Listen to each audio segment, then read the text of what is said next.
It's 6 o'clock, Yes, it is. so the sooner we get started. Yes, correct. So I'd like to call the meeting to order at 6 PM on Tuesday, February 7th. This is the Budget Committee's public session to present the budget as put together by the Budget Committee and take any questions or comments from the public that anyone would like to do. We've made some changes, but I don't believe it's horribly significant. We cut some money, it's a little lower than what the select board sent us, but the structure is the same and I think it's a good budget. So, having said that, I think we'll go ahead and get right into going, we're gonna go through section by section. I'm not gonna ask people to hold questions. If you do open up to the public for comments or questions after each section. So the first section in the budget is the executive section, and that is $235,226. It is $20,000 less than what the select board sent to us to consider, and the change has to do with line 312 for projects, and we discussed the fact that we make do with less. There's some other things going on. So, having said that, and this is my first time being chair of the committee, so this is a little new for me, so if anyone feels that they want to see something different, please, I'll take that as a comment or a question or a suggestion also. For the executive section, yes. Yeah, how come you start off a new person with that kind of price? If you're giving that person an increase in pay and never done this before that I know of, don't you think there should be a kind of a $20,000 less or something until they can handle it and do the right thing? Or do you think you should pay more to have a person that never done it before? I'm gonna ask you that one. So I understand, just to clarify, I assume you're talking about our new town administrator. That's just what I'm talking about. Okay, so, the number went down from last year because the person is new and not as many years as the person who left. I'll speak for myself, if other committee members have an input, feel free, but I really think that the personnel management is handled by the select board. Correct. So the select board negotiated the contract with the employee on how much they would be paid. They sent that to us. We don't have input into that negotiation between the town and the select board representing the town and the employee. So that's something we didn't really talk about changing. We just accepted what the select board sent to us. I would echo that. This is, as far as salary figures go, that is select board, that's not budget committee. It lies in the budget, but it's really not something that we would adjust. Mr. Well, Chairman, yeah. your other budget committee members having trouble getting into the meeting. I just want you to know Okay, why. so she's having trouble zooming in? I'm gonna send her the link Okay. again. Shannon's sending you the link again. Thank you. Did And, that answer your question, or do you have another? Well, I guess it answers my question, because I've always said, I we used to have a budget, saw the number. a budget guys in here, people in here, that could really hold this down. But you're more or less telling me now, it's just like the school meeting now. You can go to them, but you don't amount to a damn thing, because there's somebody overrules you guys, and as far as I know, you guys were supposed to be the ones to hold this budget down, not the selectmen. Because we already know about the selectmen. They got their way, and they take care of the departments. But back years ago, the budget board there used to hold everybody down so they had an answer to it. But with a new town, not the new town manager, the old town manager that had just left, I don't even believe he went to any of the departments. I think the departments told him, this is what we're gonna get, and they would give it every time. We used to have it so they went and did their job and went to those departments and asked them, you gotta hold it down, but not anymore. Well, I am struggling with this because I think that as the budget committee, we do have the authority to change So when you- those. so did the But one she just in the sent 2.5 you years that I've been on the committee, You we should get a new basically email don't, we from her defer now. Go on ahead, put wages that to in the the select board. We did make cuts to other parts of the budget.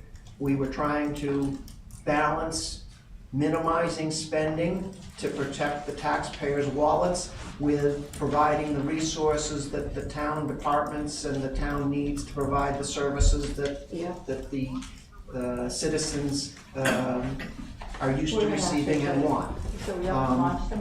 We met individually with all of They the were, department I see, heads hang on. and discussed their budget I'm about gonna admit you what now. was needed.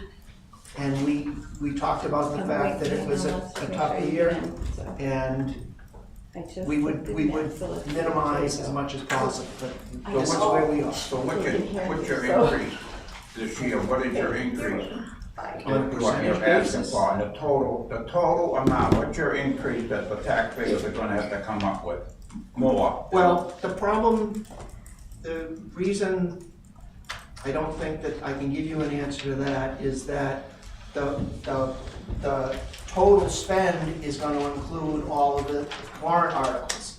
And until we have town meeting, you don't know what is approved and what is not. So the bottom line spending, I can tell you in the general government spending, the expense part of the port budget where we fund the departments, I should have, I had it somewhere else and I don't have it right in front of me. I wanna say the select board was like 8.5 and we ended up like 7.3% increase. Might be on the screen. I have to roll it down. So, we can also talk about that when we get down to the bottom about the general fund operations. How much? So just looking at general fund operations, what I call the expense portion of the budget, this budget that the budget committee is recommending is a 6.3% increase. But other sections, which debt service and separate warrant articles Right. also have gone up. That doesn't include those, because we don't really have, we either can't change them, or we don't have the authority to change those.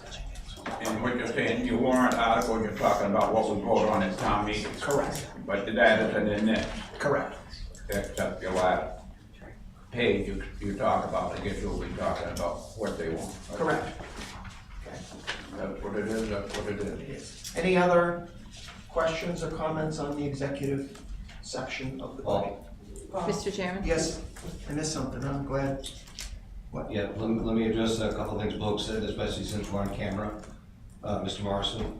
The town administrator doesn't go to each individual office and talk to each individual department head.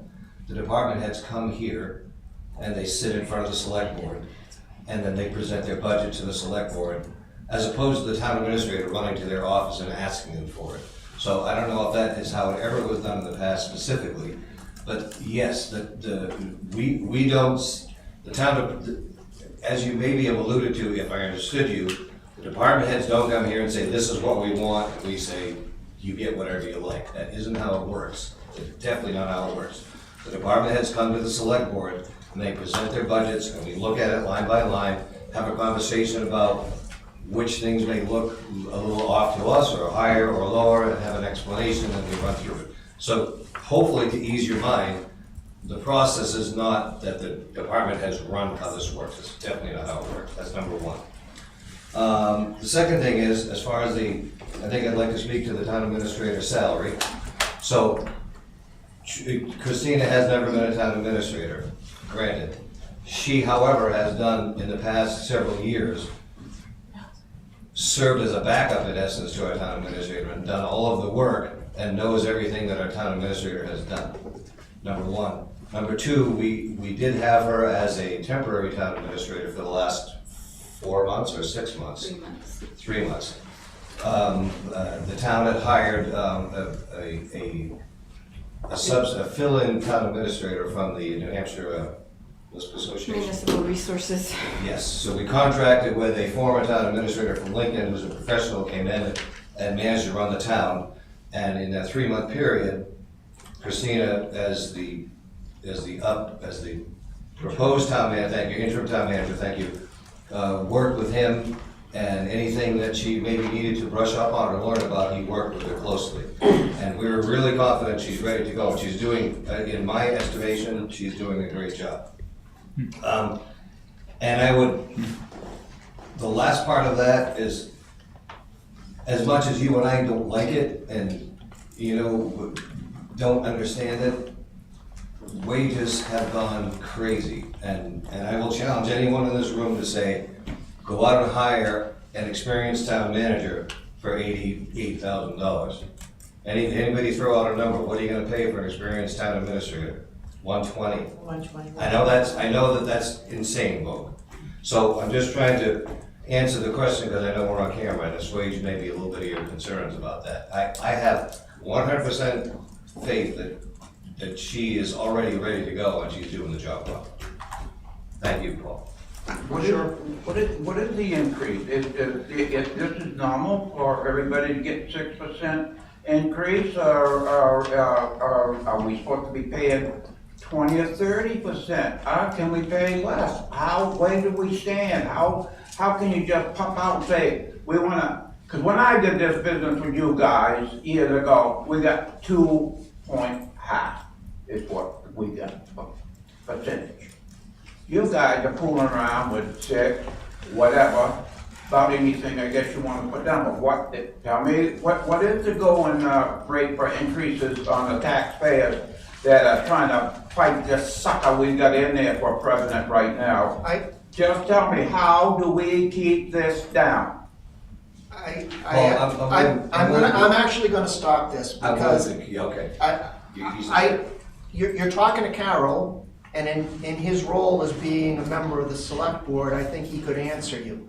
But this meeting is about the budget committee, and the budget committee can't answer those questions because we weren't part of the negotiations. We didn't set those numbers.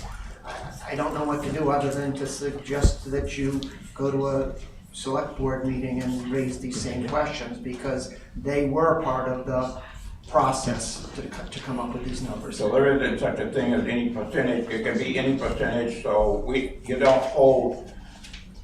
I know back a few years ago, this town wasn't paying enough, and so we had to have a meeting to show that we had to bring everybody up to these other towns' pay, which they went to New London, Meredith, to the most expensive towns around to get the most expensive people for that increase.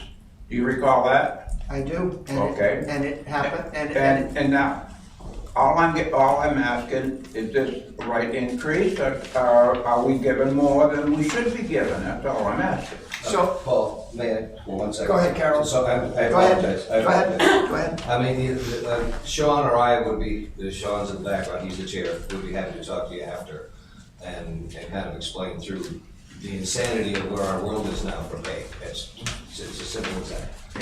So I appreciate, and everybody in the budget committee and the select board appreciates the statement, no problem. Thank you, Paul. You're welcome, Kim. So I think that's what we have for executive, and we're gonna move on to the next section of the budget, which is tax and town clerk. So the amount that we're proposing in this budget to fund the tax and town clerk department is $178,058. This is the same number that the select board recommended. We didn't make any changes. We did talk with Rayma about what all of this means, and we didn't see any opportunities to make cuts. Are there any questions or comments?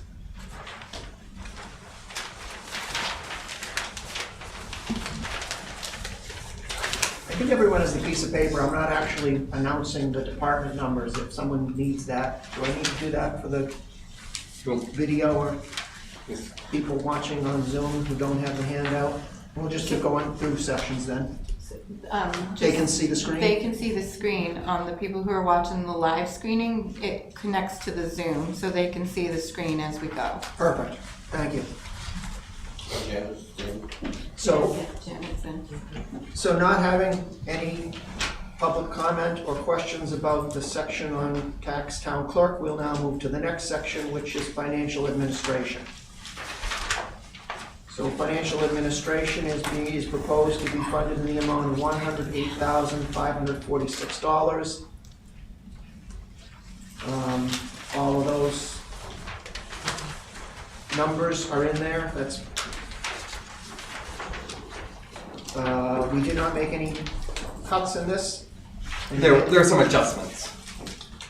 There followed were recommended some adjustments. adjustments. Yeah. There were some adjustments. I But take those it back. were recommended adjustments. Correct. Some things were discovered in the process to have been a problem, so we did adjust some numbers. I'd like to ask you a question on that. Yes, go ahead. Who's the one that does that job, that's getting the $72,000? That, again, that's not a question for tonight. What's that? That's not a question for tonight related to the budget. I didn't get what you said. The budget committee doesn't set wages. Okay, who's doing that job? The select board, so you'd have to talk to the select board about The that. select board, but no special person is doing that at all? That doesn't run into the other departments at all? This is just separate financial person that you hired just to take care of the finances of this town of Bristol? We didn't hire him, the select board did. Well, yeah, well, okay, the select board. Yes, we have, there's one person that does finance and human resources on combination, so there is a person that does that, yeah. So who's doing that now? There you go. Okay, so you've taken over the other position. I've been taking over. You've been here for how long? I've been there for 5 years, going on 6. Oh, okay, yeah. And so this is just for the finances of Bristol alone? In Oh, human yeah. resources. And human resources, yeah. And, yeah, Okay, thank you again, Chair. you're welcome. So the next section is property reappraisal. The budget proposes to fund the property appraisal department in the amount of $148,791.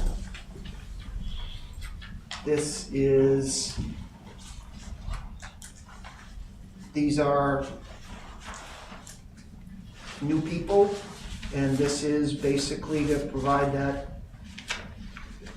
function for the town, which we need. So, any questions or comments? Sean? Not new positions. Not new positions. You said new people. I just wanted to be clear. Thank you for clarifying that. Any other comments or questions?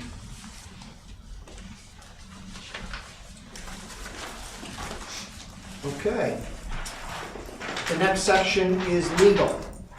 So we propose to fund legal in the amount of $100,000. This is what was proposed by the select board, and this is a tough one because until people sue us, we don't know how much legal services we need.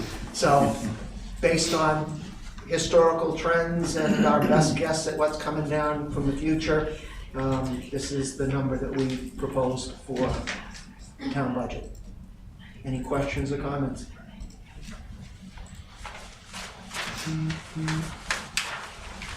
Okay. The next section is personal administration, and we're proposing to fund this in the amount of $751,407, which is the same number that the select board had recommended. This basically has to do with employee salaries, and we defer to the select board on, we didn't, so just to anticipate what you might ask, when we get to this section and we know that it's people's salaries, we talked to the appropriate people and the select board about what is the overall policy and what is the goal here. We don't really talk about any individual town employee and what they are getting paid. But what we've been told and what makes sense to us is that in the current environment, as Carol said, things are a little bit crazy, and that the select board has said, I personally agree, that it's better to keep folks that know how to do the job and are doing a good job here in the building doing the job, rather than hiring someone new off the street and having to train them up. So we don't want to overpay people, but we also don't want to be in a position where underpaying people and making it easy for them to leave and go find a job somewhere else that pays them a lot more money. So, any questions or comments from the public? Paul? No. And I would just make a comment that. Go ahead. Yep, that there's at least one line that's totally out of our hands, which is the health insurance line. You'll notice that's up. If you see on the screen up there, it's up 12%, and that's one of those uncontrolled costs that we can't manage. It's what it is. Right. Thank you. The insurance company tells us what the bill is, and we don't have a choice other than to pay, or to find another provider, which nobody is less expensive than us, that we've been told nobody is less expensive. Okay, so not hearing any questions about personnel administration, we'll move to the next section, which is the planning board. So the planning board has been proposed to be funded in the amount of $9,300. This is the same number that the select board had proposed to us. You can see that this is primarily expenses of running the planning board. Are there any questions or comments?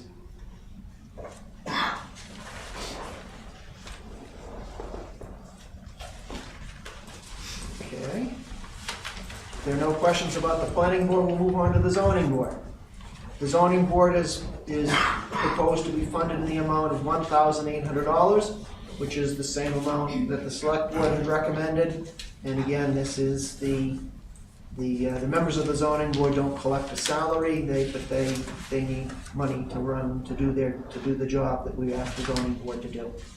Are there any questions or comments? I'd like to say something. Go ahead. about the planning board. Yep.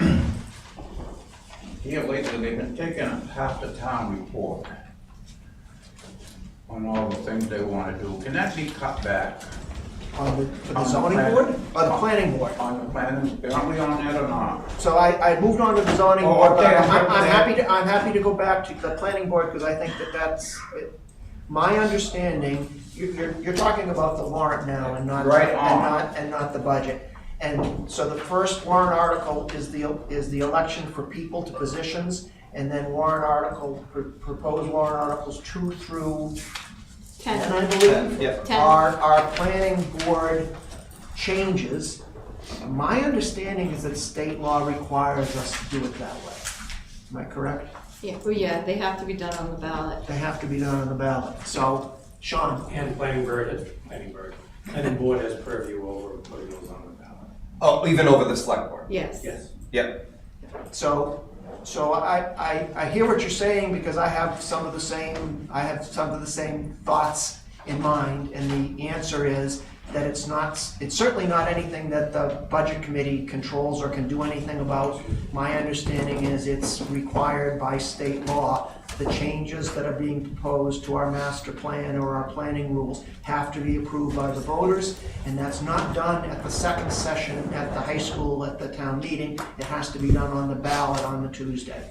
So it might be a little bit annoying, but it has to be done this way by state law. Yeah, because it isn't clear.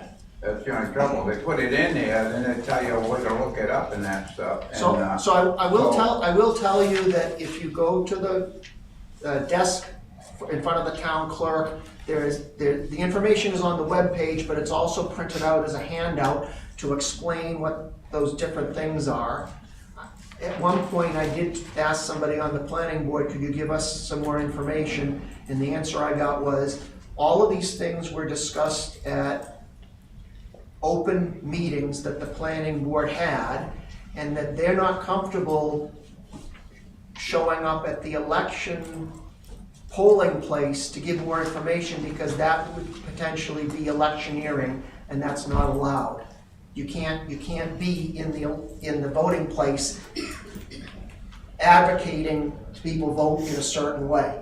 So they feel constrained that they can't go to the election, they can't go to historic Old Town Hall and be there to answer questions, because state law doesn't allow electioneering. They're trying to get more information out. I don't know what I can tell you other than to look at the handout that they prepared, which is available at the town clerk's office, or to contact someone on the planning board. I know where you're coming from, and I understand you're confused on it too, but I can tell you one thing. People don't even know half this stuff when they vote on that part, because they just don't understand it, and they just put yes. They all should put no.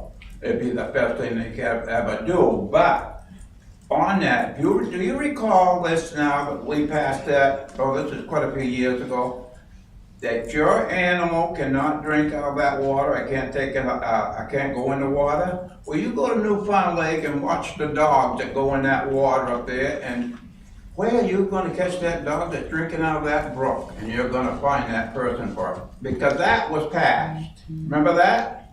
I don't remember that, but Yeah. that's fine. I will take your word for it. I'm gonna say that you're certainly allowed to have that concern. It doesn't have anything to do with the budget I we're know. discussing tonight, so I'm gonna point you back to either the planning board or the select board to talk to them about those things. It's just these laws they put in there, and people don't even know what they're voting for, because it doesn't tell you. Yes, Christina? I just want to add that we are going to try to do a recording that explains the articles and also get that shared so people can see the video. And that explains why they have to do it. Because in some instances, those are required legally to be changed. They're not always wish list items or things, they're legal things. The statutes have changed and they have to fix those in the zoning ordinance. But we will try to get a recording out and shared with everyone. Great, thank you. So, we went back to planning board for a section, now let me go back, now let me continue on to zoning board. I already mentioned that that's proposed to be funded at $1,800. Does anyone have any questions about the proposed budget for the zoning board? Not hearing any questions or comments, we will now move on to the next section, which is tax map. The tax map is proposed to be funded in the amount of $8,550. Make sure that I scroll over enough that yep. And that is the same amount that the select board had recommended. My understanding that this is a fee we pay to someone to facilitate the tax map that's available on our website, and it really is not subject to negotiation, certainly not by the budget committee. So, does anyone have any questions about tax map?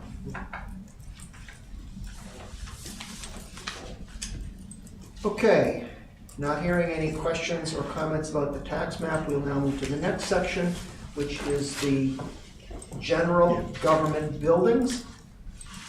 We propose that the general government buildings be funded in the amount of $418,430. This is $10,000 less than what the select board had proposed, and the change was made on line 433, which is town sign. Pretty sure it's town sign. Yes. Yes, yeah. My spreadsheet takes up more than the screen, so I have to keep panning back and forth to make sure I'm saying the right thing. So, but we have proposed, and what will be on the warrant to be discussed at town meeting is to fund general government buildings in the amount of $418,430. Are there any questions or comments? Yes, sir. Right on this, computer management, or whatever you call it. Yep. What is that? It's quite a few things. So it's the computer company we contract with to provide computer services to the town. In there is software costs of programs that are used in the town, and also in there is upgrades to our systems to reduce vulnerabilities from the outside. What's the name of the outfit? Nesset, Ness IT, Nesset. What is it? Nesset? Nessit. Is this the one that put the new cable stuff through town? No, No. that's Hub Don't have 66. anything to do with that? No. This is altogether separate? Yes. All separate Yeah. that, yeah. This is about computer systems that the town is using. We spent quite a bit of time talking about this in this section because it seems like a lot of money to us. And what we eventually agreed with being proposed was that we need to be careful here. We had some licenses that needed to be upgraded. We needed to make sure everything was getting backed up. A big concern is that we want to make sure everything is secure enough. So, you read about there was a town in New Hampshire, I think it was Peterborough. Peterborough. They had $100,000, was that $100,000? More. It was more. They had a lot of money stolen from them because someone figured out how to go in and trick somebody and the system didn't prevent them from doing something that shouldn't have been done. And so we're trying to make sure that particular line is a pretty big amount to swallow, but what's being proposed that we agreed with is that if we don't do it, it puts us at risk, and that's a risk that we would be in a worse place if it comes true. So do you think the other ones are screwing up our computer? So far, we got nothing but trouble. We've had nothing but trouble on our computer over there. Always had no problem. And now that's all we got. She can't get on something, can't get into it, wipes her off the thing there, so she has to wait for it to come back. And I thought, you guys had almost that problem here. It seems so you call up, well, the computer's down or something. You talking about home, Oak, at home? I'm at my home, but not here. Right. But I think I've been down here before, and I think they've had some kind of a problem too, but maybe I had a dream of that. I don't know. Okay, I'll take that. I'll take I had a dream. There have been issues occasionally, but I would say pretty confidently that those aren't related to what you're having at home. We never had such worse service than we got right now. And we've changed on to this other outfit and everything else. And it seems so when your light goes off, your phone and everything else goes off. Didn't have that trouble before, but we have it now with this new setup. Figure that one out. That's getting ahead of the game, isn't it? When you start going backwards. You'll have to, Yeah. I'll take that as a warning, because I'm in a section of town that isn't wired by Hub 66 yet, so I don't have that choice. It's different, and we're going through it too, and it's not good, because it's very expensive. Okay.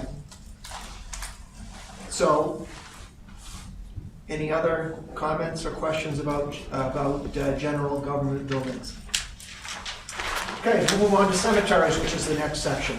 So, cemeteries are being proposed to be funded in the amount of $1,200. This is the same amount that the select board recommended, and this is that the cemetery trustees have requested in order to do the things we've charged them with doing for the public town cemeteries. Any questions or comments? All right, so we'll move to the next section, which is insurance. So our insurance is funded or proposed to be funded in the amount of $59,879. This is the same amount that the select board had recommended, and these are basically bills for insurance that we buy, and the budget committee doesn't have the authority to renegotiate these contracts, so it is what it is. Questions? Yes? I just have a question. Go ahead, please, go ahead. It seems like a low number, actually, if it is actually the insurance on the property that the town owns. My understanding is that line 480, which is insurance for property and liability, is insurance for all of the property that the town owns. Okay. Including the library building, I would assume. Is that true? I believe that's true. The town owns the library building. Yep. I don't believe there's a separate line in the library No. budget to pay for insurance, so I'm pretty sure that our. Yeah. He said it is. It Yeah, is. okay. It's confirmed. I think we're separate, right? Water, sewer is separate though, right? Yeah. So water and sewer as enterprise funds are separate. They have some money for insurance in their budget, which is handled a little separately. Thank you. But, okay, sure, no problem. All right, so if that's, if there are no other questions or comments on insurance, we will now go to regional associations. So we propose to fund this in the amount of $11,520, which is the same amount that the select board had recommended. If you look here, there's 4 regional associations that the town is funding. If there's any questions or comments, we'll try to answer them, but. No? Okay, so it's not actually a department, but on your spreadsheet, you'll look now, you'll see that there's a line that says total general government. So the sections that we just went through get totaled up into a category called general government, just for your information so you can see that. The next section on the budget is police. So let me go down here, I know that we did change that. So the budget proposes to fund the police department in the amount. Do we have a problem? No. In the amount of $1,238,945, and this is, this is $11,750 less than the select board had recommended. And we'll put you on the spot because all our previous conversations have been. Thank you. I can't answer any questions, but But our adjustments mainly come into the fact that we didn't expect the police department building to be used the entire year. And a lot of our cuts come in those particular places that we thought we could save. Some money. So, are there questions or comments on the police section of the budget? I got one. Go ahead. I gotta say one thing, and I've always said this before, but how come you changed your mind? Why didn't you go to somebody in Massachusetts and get another different chief? Again, that's a select board Why are you issue. getting one around here that we would like and get along with, but no, you guys seem to go out of town to get somebody in here. But I think what you did very good on getting this man in here, and hopefully we'll see some good changes. What you had in here before was fine, but they always had that saying, "You're on my X-ray." Well, You know. I know you made a And, similar, but we don't want that stuff, and we don't need it, and I think they did a heck of a nice job of getting this man. One thing I don't like about where he lives, be nice if he did live in Bristol, but we'll go along with where he lives, but I think I made a very nice choice if the selectmen had anything to do with it. Thank you. They did a great job. Thank you. I didn't want to cut you off. I know you made this same type of comment last year on a different position, and I'll let you have your say, but there wasn't a question in there, so I'm going to take it as a comment, and I'll point out again that the budget committee isn't allowed to have any input or No, Christian, participation in choosing a new police chief, there's no so. problem there. Okay. I understand All that. right. But the other thing I would like to ask, if we're into this and everything else, and I keep on bringing it up, Yeah. why do we have to be the big wheel with the little doggies peeing on it all the time? I would kind of like to know, how come we take care of these towns so good with our mutual aid and everything, and it don't seem like they have to pay hardly anything for it. Now, I'll stop there with the police department, but I'm gonna go to the other departments too, but why don't this town have the right, if we gotta have full-time people here and do the greatest job anybody's ever done, there's no question about it, they do excellent work.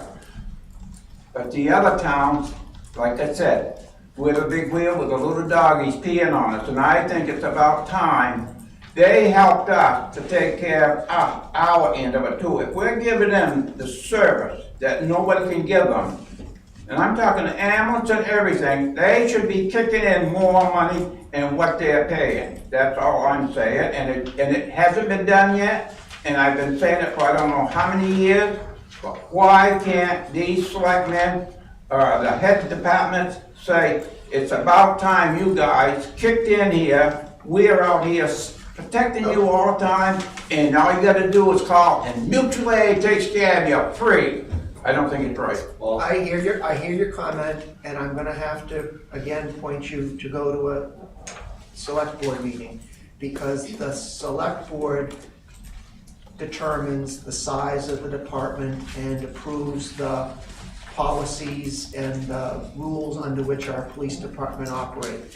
The budget committee, it doesn't matter what we think, we don't have any more authority over that than you do. well, I'll add to that, vote, if you wanna come in next Thursday to select board next week, we can talk about it. It's very well laid out by both the fire department and the police department, how it works at the select board. Please come in to the select board, we can put it on the agenda if you want, and we can have that conversation. I think I can make that. Yeah. Any other questions about the budget for the police department? Sean? Yeah, I'll save it for fire. Okay, thank you.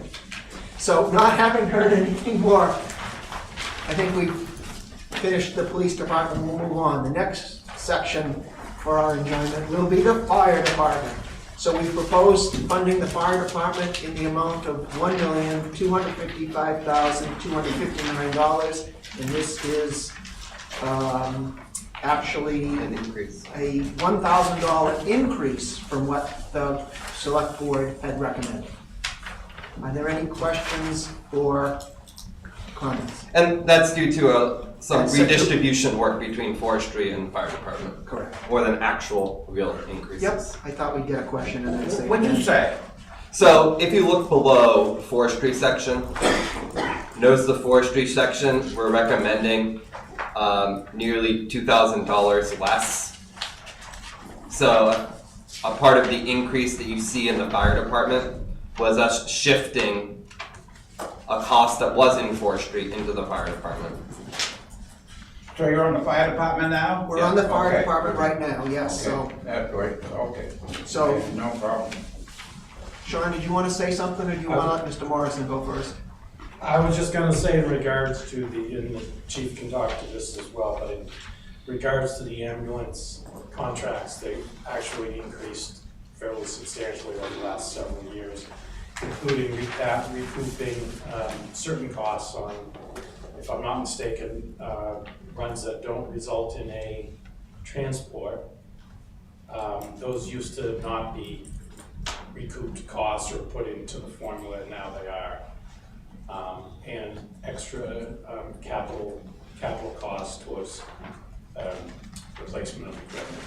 Yeah, I can add to that. So your ambulance member fees is up 35,000 from the previous year, Yeah, I was gonna. and that's what we collect from the other towns. I was gonna comment on the fact that we talked about this quite a bit with Chief LaRoche, and he shared with us that he is continuing to adjust the contract as justified in order to make sure that any costs that should be shared, paid for by other towns will. I think the other thing I'll point out that I know that he pointed out to us is that one of the lines is an increase, and he said, well, but that's our billing, so it's a percentage of what we collect. So if we collect more money, we end up spending more money, so you might hate to pay it, but it's a percentage of your revenue, so it's actually a good thing. Did I misquote you? I got kind of right. Yeah, ambulance fee revenue is up almost $100,000 in a single year. Say that again? It's up. Ambulance fee revenue, so money we're taking in, is From the almost town? up $100,000. So if you add those together, you're looking in a single year, $130,000 increase in revenue from our ambulance service. So, I think you have the budget there, which is the spending. I don't know that Shannon, they don't have the So revenue. The money coming into. They don't need it, but that's. The money coming into the fire department is up 24%, that's coming into the town this year. So that's offsetting the increase in the budget. That, So it's actually, the fire department budget, I believe, Chief, correct me if I'm wrong, when you offset those two, the budget is actually going down if you. Yeah, I mean, it's a function of revenues and expenditures, right? So, you know, I presented with the budget committee at our hearing specific to our line that, you know, for years, really over the last 8 years, we were always somewhere, right? If we had $1 million budget, 55% of it was from taxes and 45% of that was from revenue from whether it be the town's fees that they pay or the billing fees that come in when we transport a patient.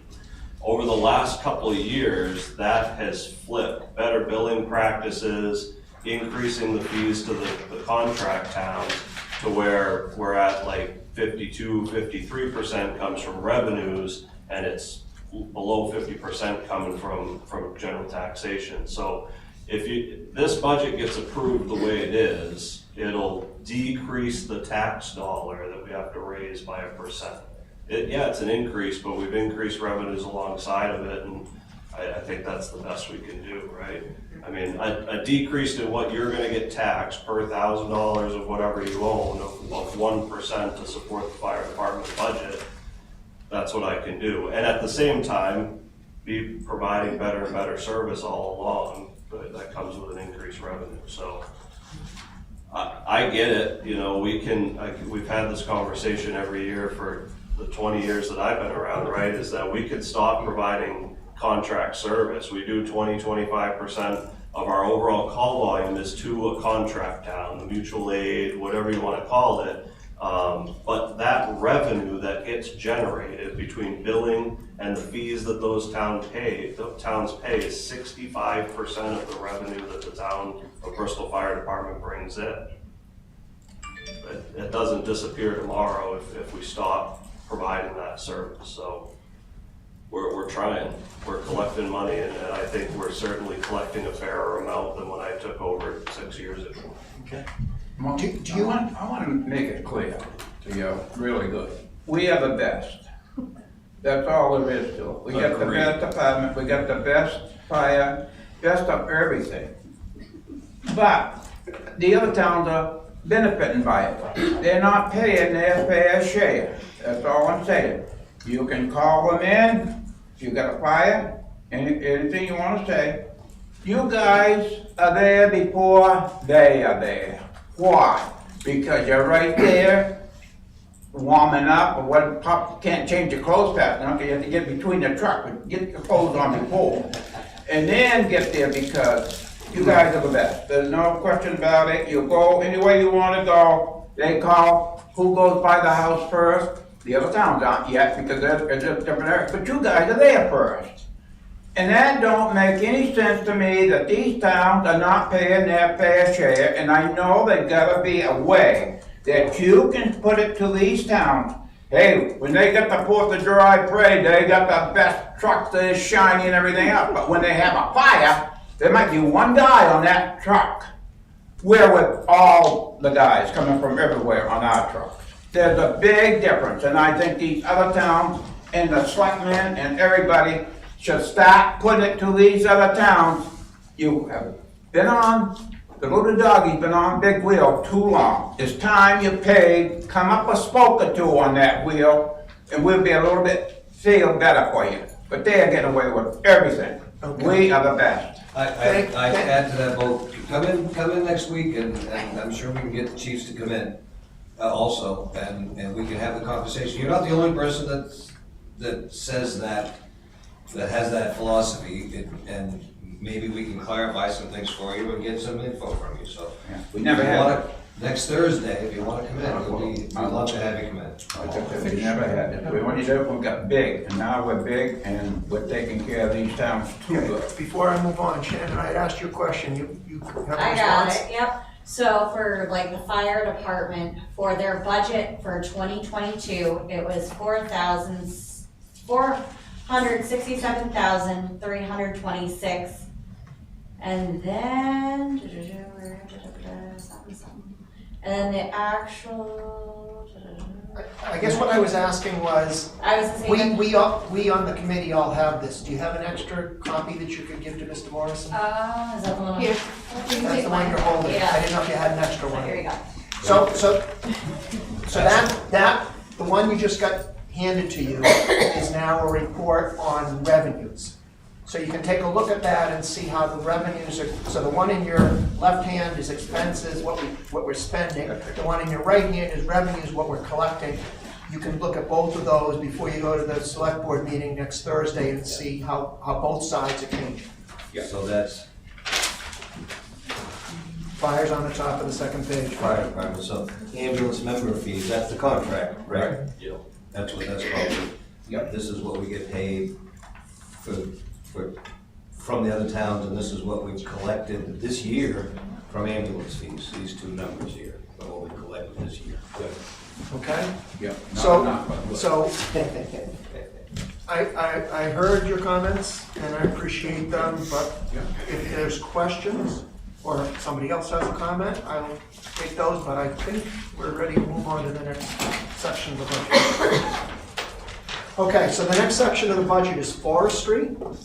So forestry we're proposing would be funded in the amount of $1,203. This is considerably less than what the select board recommended. It's $2,247 less.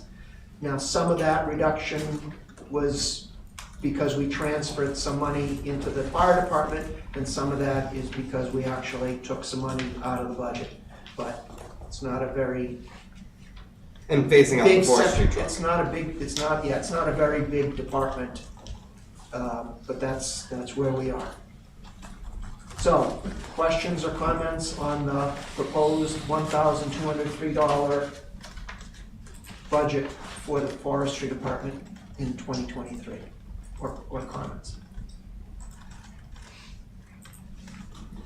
Not hearing any, we'll move on to the next section, which is emergency management. And emergency management is proposed to be funded in the amount of $1,002, which is the same amount that the select board had recommended. So, any questions or comments about emergency management?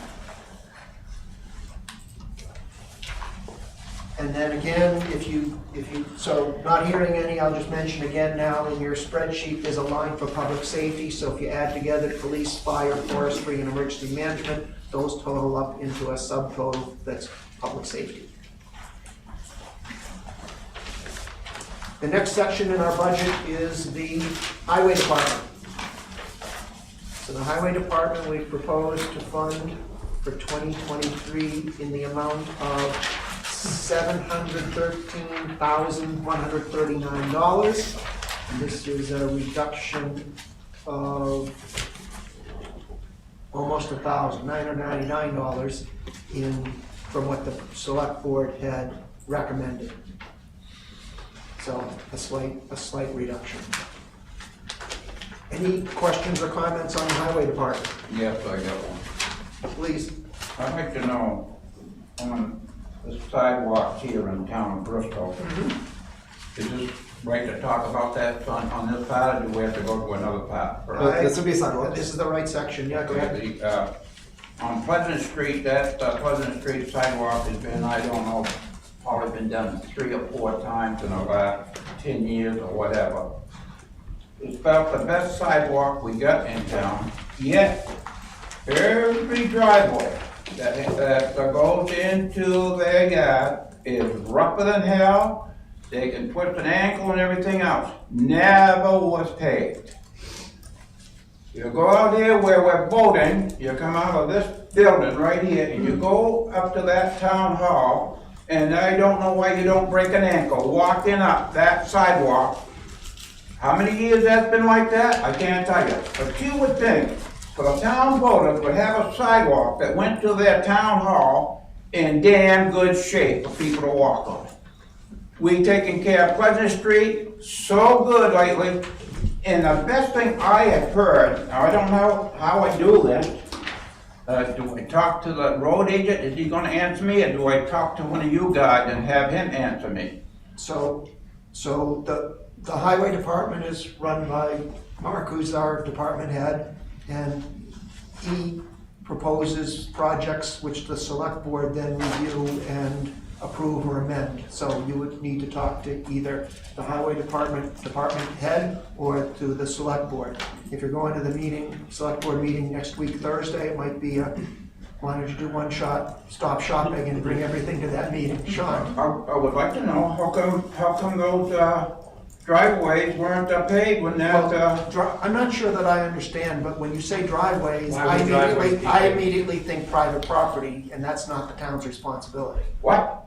Driveways are not. I'm not talking about the driveway, that is public property that sidewalk is owned by the town or the state. So you're talking, And it goes right over through their driveway, and that driveway is the town walks on that driveway to get on the sidewalk. It's a 3-foot area that was never paved, and it's never been done like this before. When they hot top the whole sidewalk. You don't stop at somebody's driveway and leave that and not pave the whole thing. okay, I misunderstood you, I understand what you're Okay. saying. You're talking about the sidewalk, Yes, where I the am. sidewalk crosses the driveway, not Yeah. where the driveway goes up to the house. Right.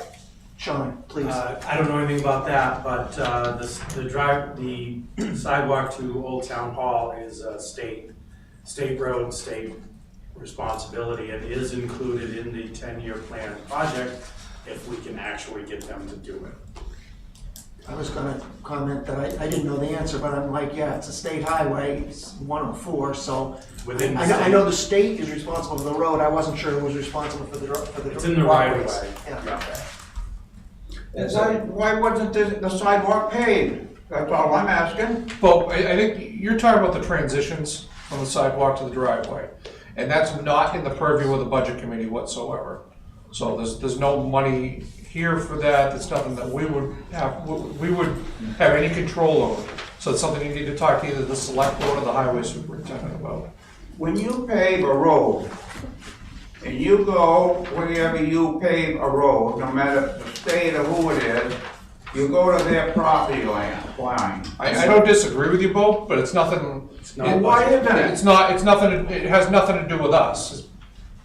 Well, who does it have anything to do when you're, in other words, you're saying somebody can dig their driveway up and there's a sidewalk right there and you can drop a 3-foot hole right there and you're not Right, liable for but it? the budget committee doesn't have any control over it, is what I'm So- trying to say, so you need to talk to the select. Somebody's got control over how that sidewalk is Well, paved. both So, of the select board members here wanna say something, so let's let them talk. Go ahead. I was just gonna ask if we did the paving on the sidewalk along Pleasant Street, or did the state do that? We did. We did that. What was that? That, But at their direction.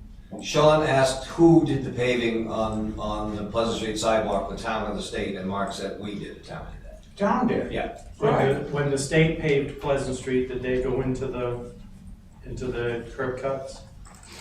No. What's that now?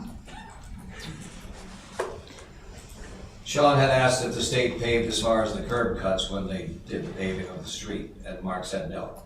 So, Bogan, let's talk about this next week. You are not the only one who has had this conversation about these sidewalks here. We even made the, I'm sorry, Paul. Let me That's just- okay, I'm let me gonna let just you answer finish this. before I cut you off, go ahead. Yeah, you can cut me off as you need to, but the select board had this conversation, and we said, why don't we just pave this? We'll just run a row of hot top across that sidewalk, so people can walk to the town hall. And the way it works is the state will say, you can fix this if you want. Mark, correct me if I'm wrong. However, as you well know, I'm sure you well know, the state says you can fix that if you want, but it has to be to the state standards. You can't just throw a coat of hot top on that sidewalk. Am I correct?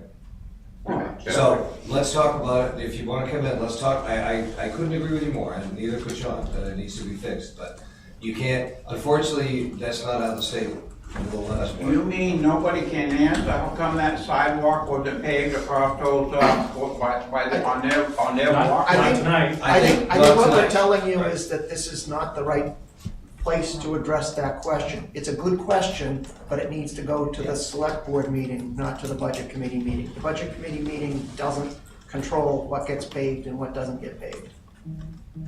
So, we can talk about the select board if you want, I'm sure Mark can come or provide answers for us. It's a perfectly fine question, absolutely.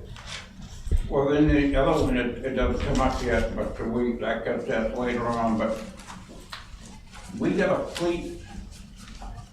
Is it safe to ask how many trucks we got now, or is that a dangerous thing to say? Does the state have control over that? I think you probably should talk to Paul and see how he wants, and I'm not shutting you down, but there's people watching online, and we're trying to get through this meeting tonight, so if you want to see where Paul wants to go with that question, he's going to. So, I really want to move on, but I think that it's actually an acceptable question. I will say this, that the cost, so if you want to know the number of trucks that are owned or by the town for the highway department, I would have to defer to the highway expert. But before I do that, I will say the cost to maintain those trucks, to repair those trucks, are in this budget. The cost to buy new trucks, I think for the most part, but certainly the big trucks, are capital items that get handled out of a capital reserve fund and are handled separately. So if you want to talk about maintenance, we're in the right section to talk about that. If you want to talk about buying new trucks, then I'm going to tell you that that's not something that's really, you're going to go back to the select board again, because they control the capital reserve fund for buying big pieces of equipment. Did that help at all? Help me a little bit. Okay, so do you have a question, a specific question? Is this safe to say? Yeah, you do. Do these rigs go out for bids? Do they just go and just get whatever you want? I'm pretty confident Yes, they they get love bids, it. but I'll let the expert answer. Right, we solicit quotes for all the trucks and we go with usually the lowest price. Okay. How about this one? The contract, never done before, only in the town of Bristol by Mr. Buckland. But we gave GMI a contract for 2 years or 3 years without any bidding. Well, did I say that wrong? Yeah, you're wrong about it. Is that wrong saying that? How do you let out any town this size can go to these outfits and give a guy in a paving outfit a contract for 2 years or 3 years without bidding on it? Well, I'm gonna have to turn that over to Mark, but I will say that I don't think that's a correct statement, so.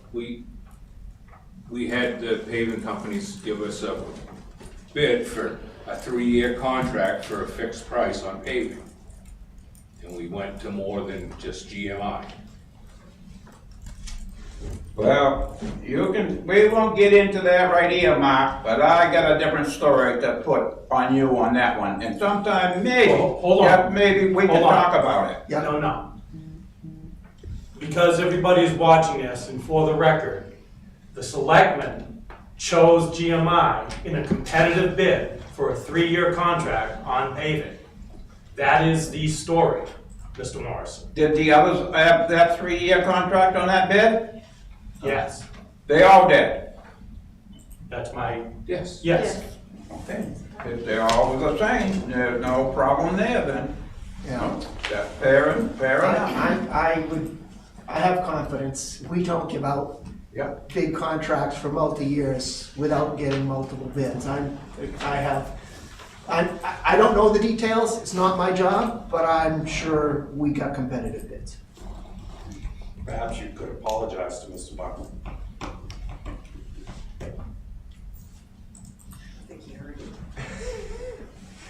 So, are there any other questions on the highway department before we move to the next section? So the next section is highway projects. Highway projects is proposed to be funded in the amount of $360,000. This is primarily the cost of doing resurfacing roads, paving things. So, are there any questions about the highway projects section of the budget, or comments? Right here again. Go ahead. We just did a road up on Picket Hill. I think it's called Picket Hill. It Maybe is. they changed the name of that. Yep. I don't know what it was. I think that was around 300. Maybe I'm wrong on it. Mark knows what the price is. But the ditches are higher than a road in quite a few places. This is brand new road work done up there. You had this rain here a little while ago, and that undermined some of the brand new. Okay, I'm actually gonna stop you because your comment and your concern certainly is valid, but it doesn't have anything to do with the budget. I'm gonna ask you to bring that to the select board meeting next Thursday. I'm sure they're gonna arrange for Mr. Buckland to be there. We did talk about this. One of our budget committee members lives on Picket Hill Road. I mean, it was mentioned that that was a major project done recently, but again, the budget committee doesn't choose which roads to get paved or which contractors get the contract or any of that type of stuff. So I can't answer any questions on that. And rather than have you make those comments here where we can't do anything for you, I'd rather have you do it at the select board meeting, since they control that type of stuff, that they can explain to you how it was done or listen to your suggestions on how it could be done better in the future. What I'm trying to say, if the selectmen are here, I would think they would hear it, but we have.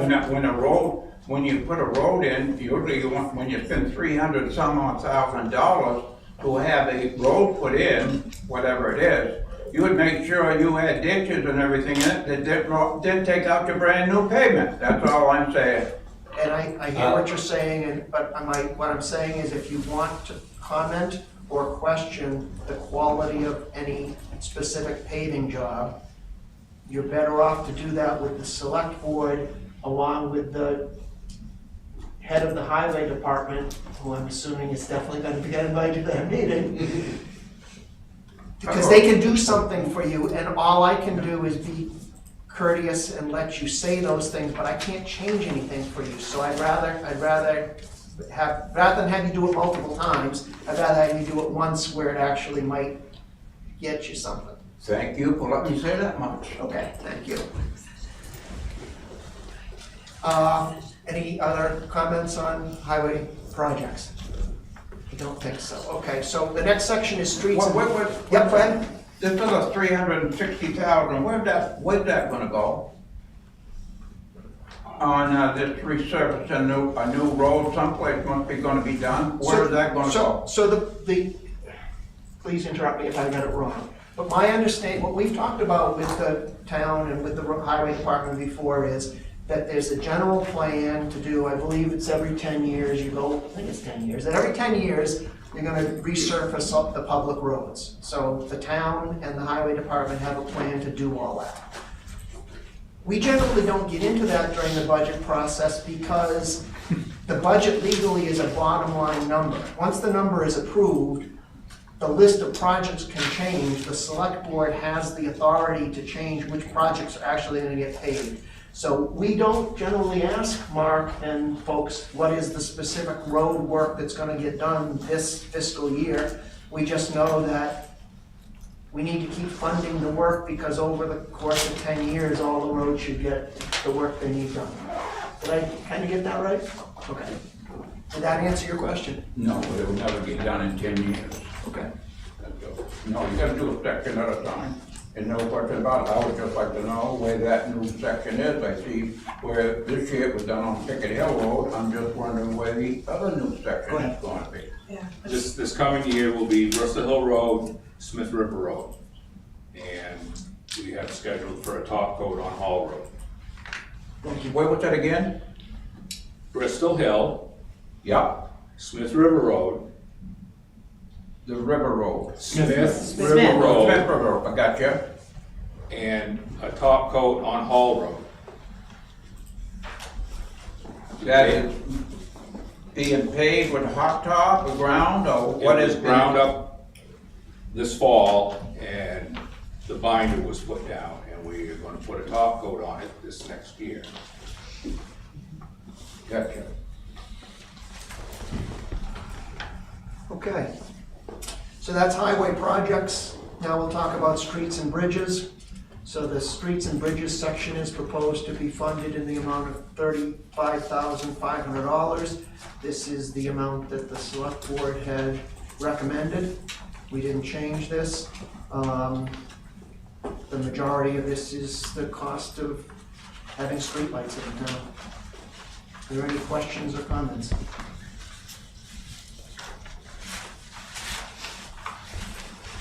Not hearing any questions or comments, we move to the next section. The next section is solid waste disposal. We have proposed to fund solid waste in the amount of $379,453, which is the same amount that the select board had recommended. Are there questions or comments about solid waste?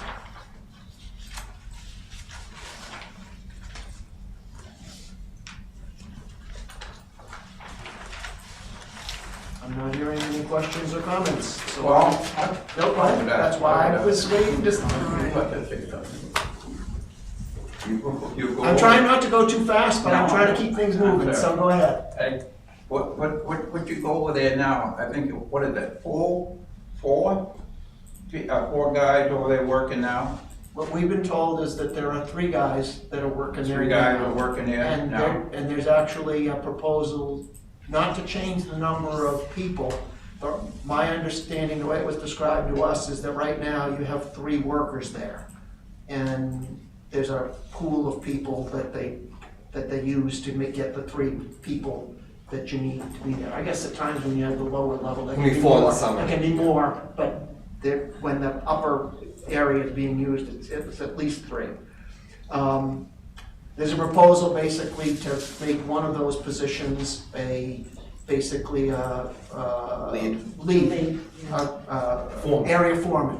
That's the So first line. the other folks working there would then report to them, and it would make things, the expectation is it would make things more efficient from an administrative point of view. But yes, whenever, what is it, Monday, Wednesday, Saturday? Whenever the drop off, when it's open, there are 3 workers there to run it. In the summertime, when you get the lower brush pile being used, there can be a 4th person there. Does that answer your question? Now, Hebron, how much does Hebron pay us to, coming down to our dump? It should be on the revenue, but I don't know. We've asked that question. The problem, so you didn't ask this, but I will say this. We asked some of these questions ourselves, and the answer we got was, well, you can act, so what we wanted to make sure was that we were at least collecting enough money to compensate us for the cost of providing the service. And what I thought, I was hitting the mouse apparently, sorry. okay, so we lost our screen here. But what I was gonna say, I think we asked this, and what we basically said, one of the things we said is, we don't have a way to separate out the cost of providing the service to people who run. So we've been told that we think we're pretty confident that we're collecting more in revenue than it's costing us, but we don't have any numbers to prove that. Is that a fair statement, Mark? Yeah. I'm not even sure what we charged them this year. We can tell you, so it's $7,500 times 3. Okay. That's they pay it in thirds, and it's under tipping fees on your revenue report. Okay. It's one of the items under tipping. One of the items under tipping fees, yes. $22,500 a year. What's that? $22,500 a year. 22,000? Is that what I'm hearing? Yes, Yeah, that'd be correct. that would be correct. 22,500. So we take care of, Are you sure it's not 4 payments? Because I I thought it was 4. I remember the number but being three. $30,000. Do you- That would be right, 7,500 more. I thought it was quarterly. 30,000 is the So we number that collect, sticks in my so head. we collect at least $20,000. We probably collect $30,000 from the town of Hebron for them to have the right to come and drop their trash off at our transfer station. Personally, the way I think of it is, it doesn't change the cost to operate the transfer station as far as like labor. We're gonna have it open for the people of Bristol, having it open for the people of Hebron doesn't cost us. So really, the only increased cost is the fact that we might get another couple of loads, and so we have some more transport and tipping fees. I think that I'm comfortable, without any numbers to back it up, this is just an opinion, I can't believe we're spending over $20,000 to get rid of some Hebron trash.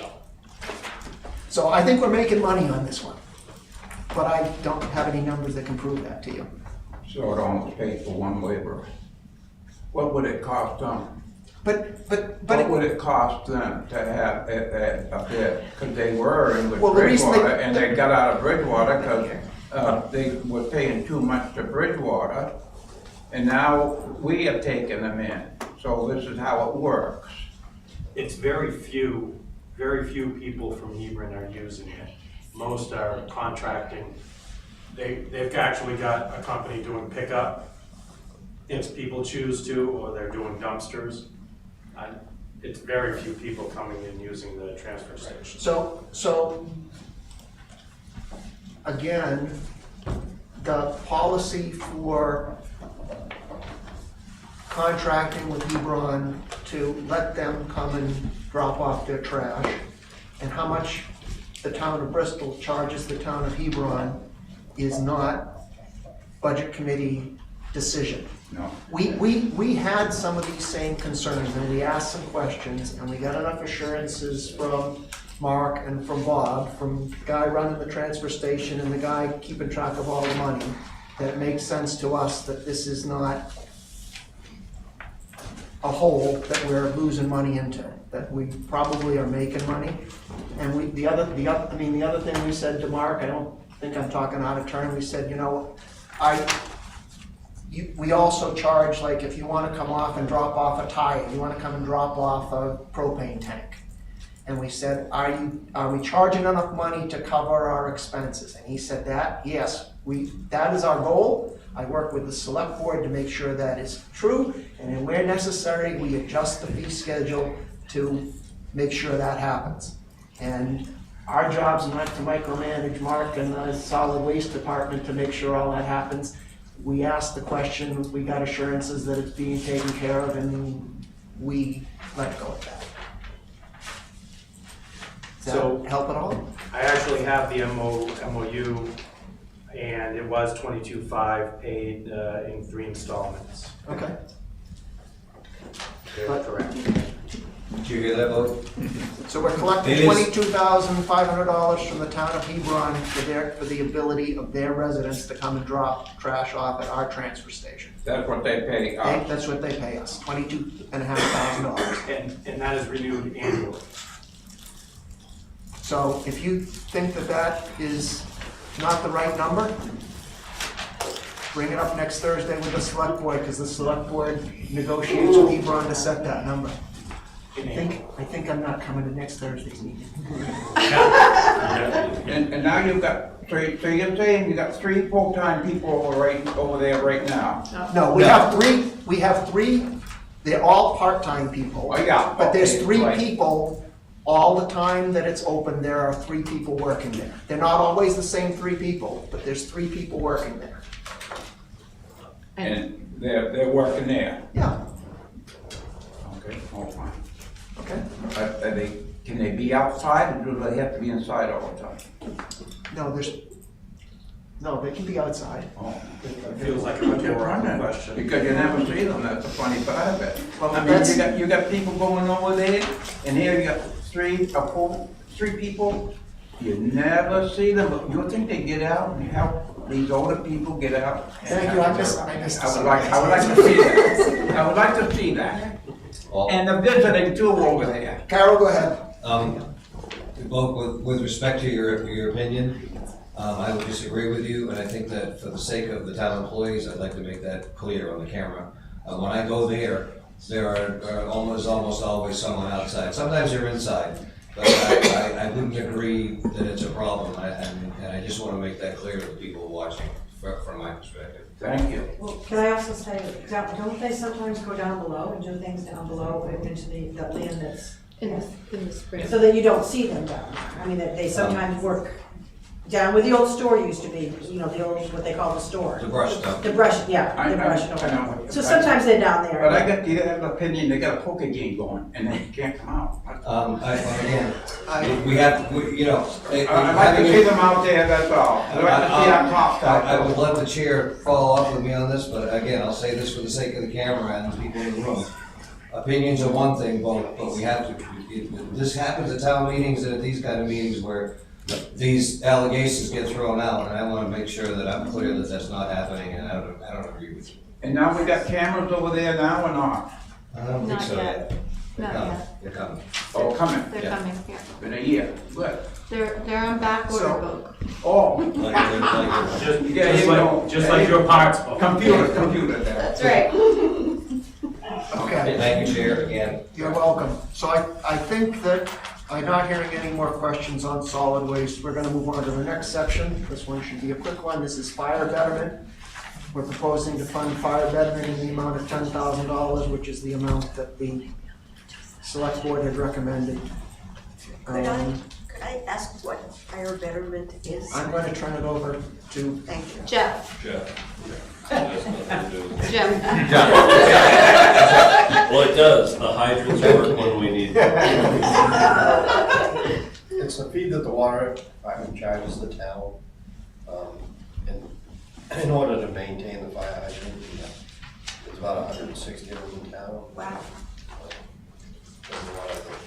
Goes a lot. So flushing them and making sure they're Operationally, yeah. and then repairing them if they're broken. I know there was one in my Thank you. neighborhood that needed to be That's all I repaired. wanted to know.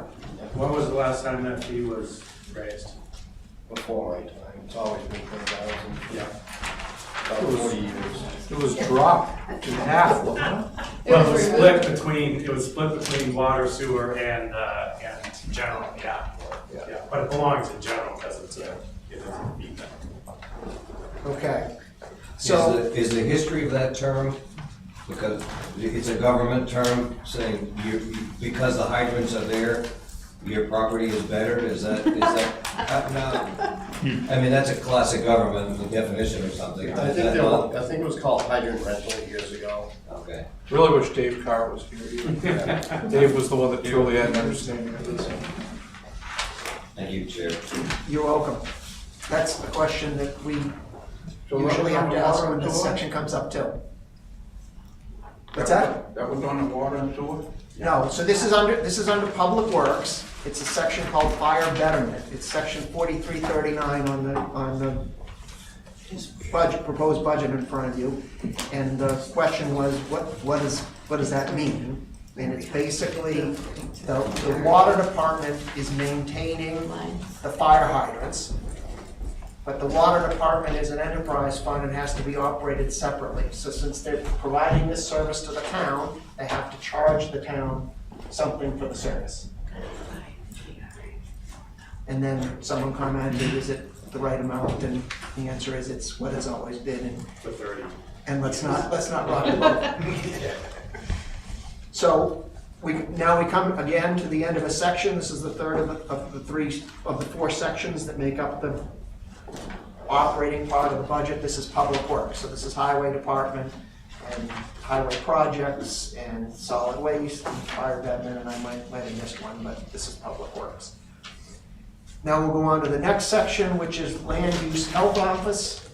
We propose to fund this department in the amount of $121,834, which is the amount that the select board had recommended.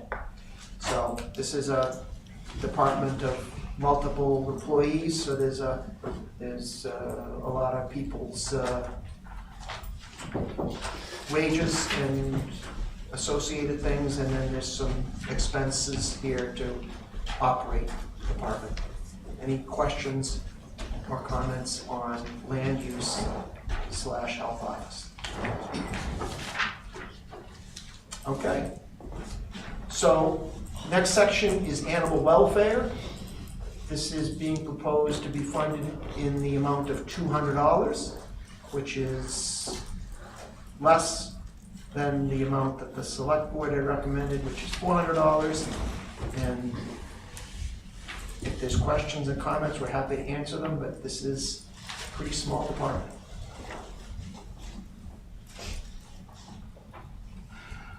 Okay, having no comments on animal welfare or questions, we'll go to health agencies. So we propose to fund health agencies in the amount of $20,200. This is quite a bit less than what the select board had recommended. And this is basically money that would go to the two health agencies that had requested town support, which is the Lakes Region Visiting Nurse Association and the Penny Baker Hospice and Home Health.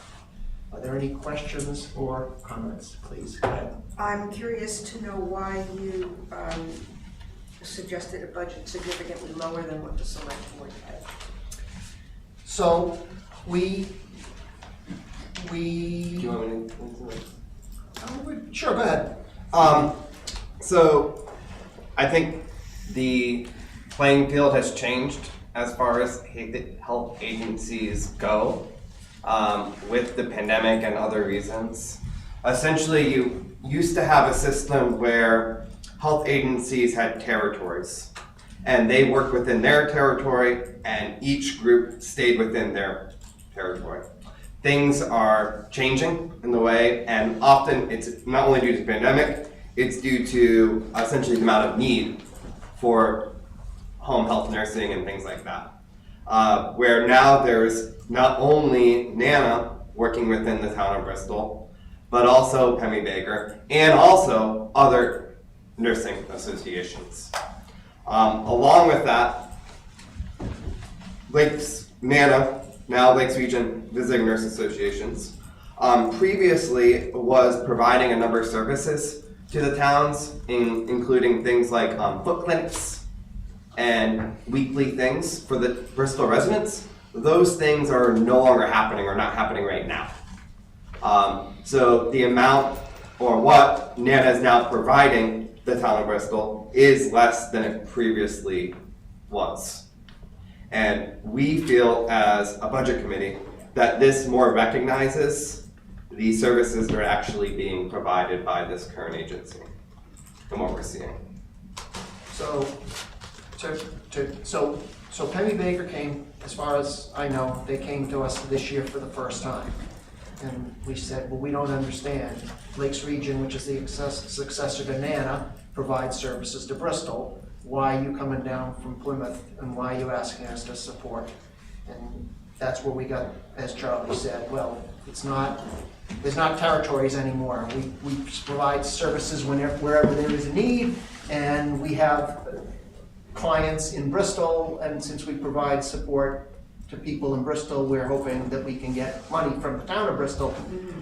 The other thing, I want to say this kind of same thing that Charlie said, but I'm going to say it a little bit differently, is that to me, if what you're doing is so somebody is in the hospital, or somebody is somewhere where they needed some treatment, and now they're being discharged and they need some assistance at home. Well, if you're providing that service, you're also billing the insurance company.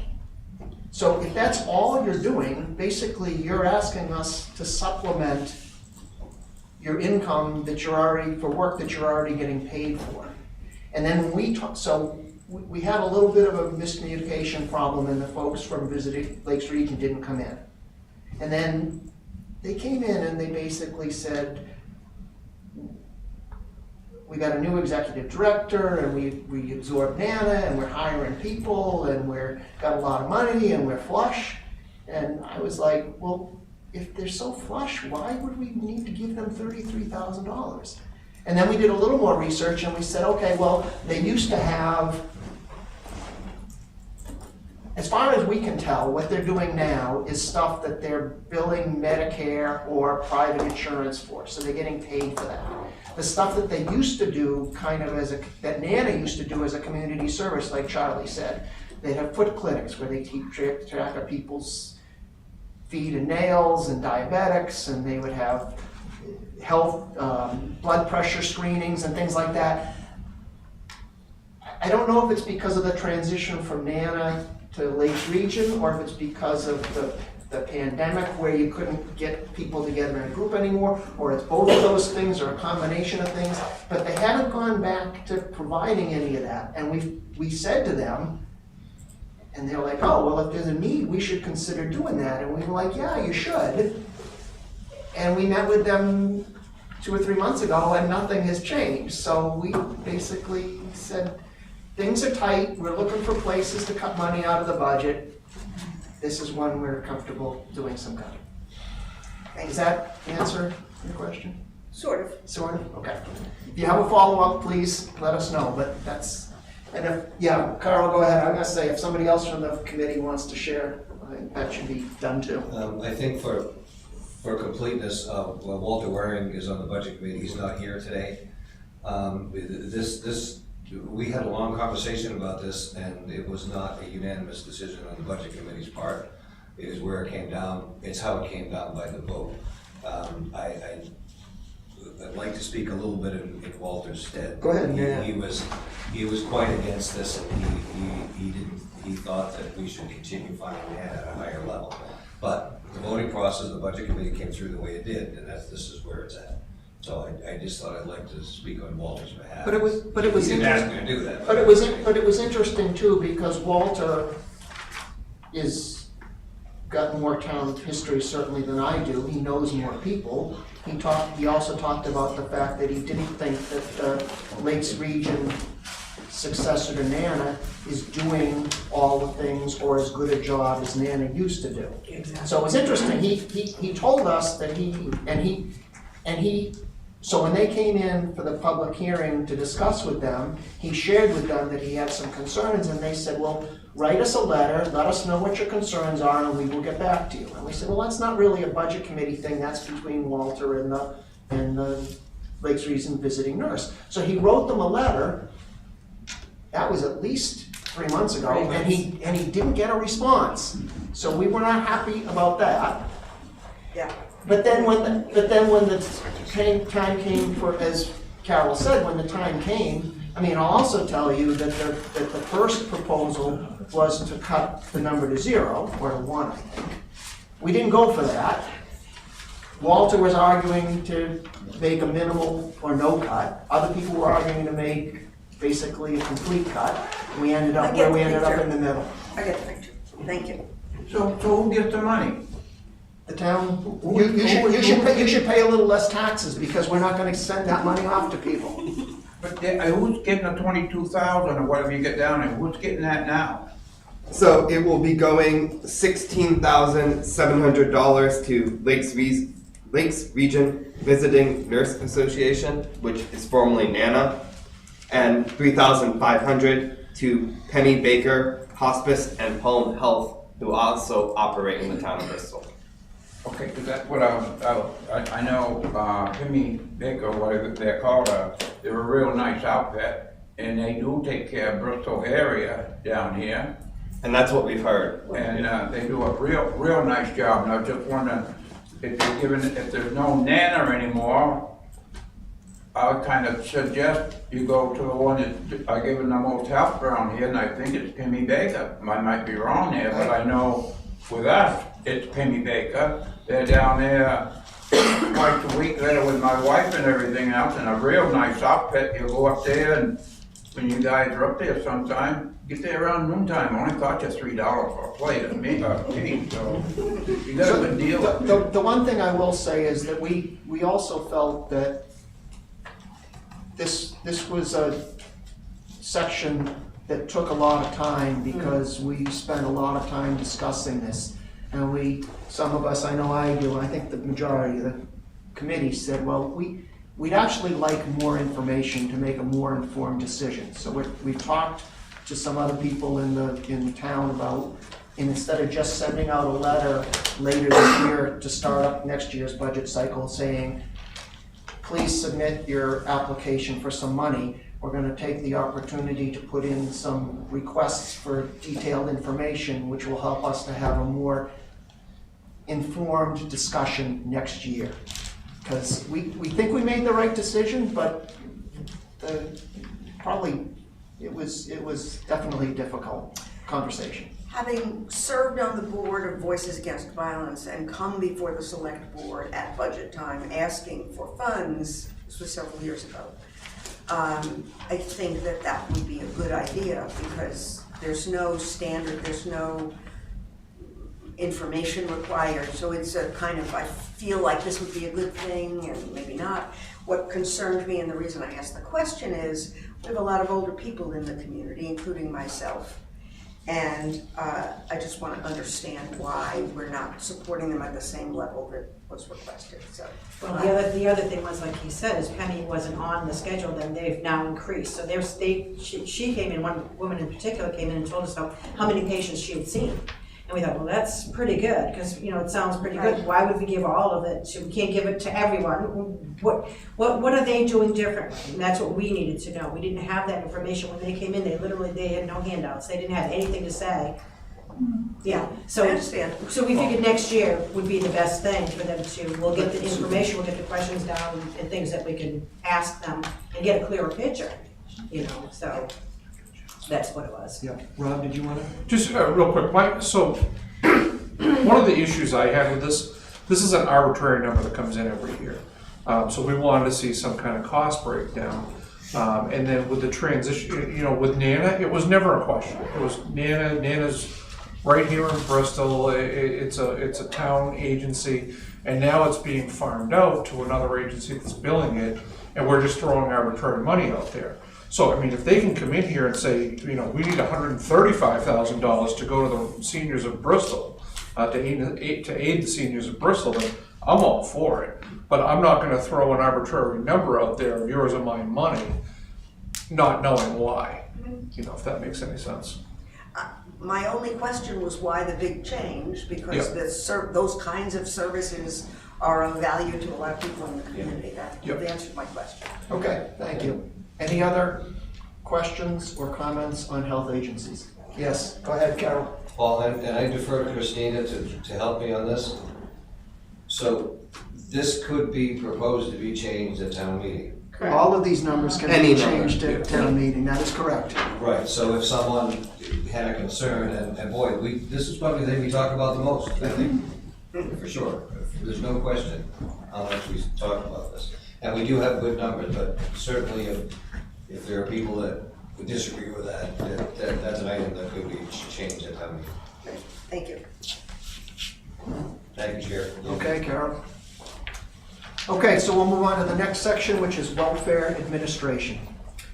So we propose to fund welfare administration in the amount of $11,983, and this is the same amount that we didn't make any changes. This is the same amount the select board had recommended. So this is for basically administering the town. This is the cost of administering the town welfare system. Are there any questions or comments?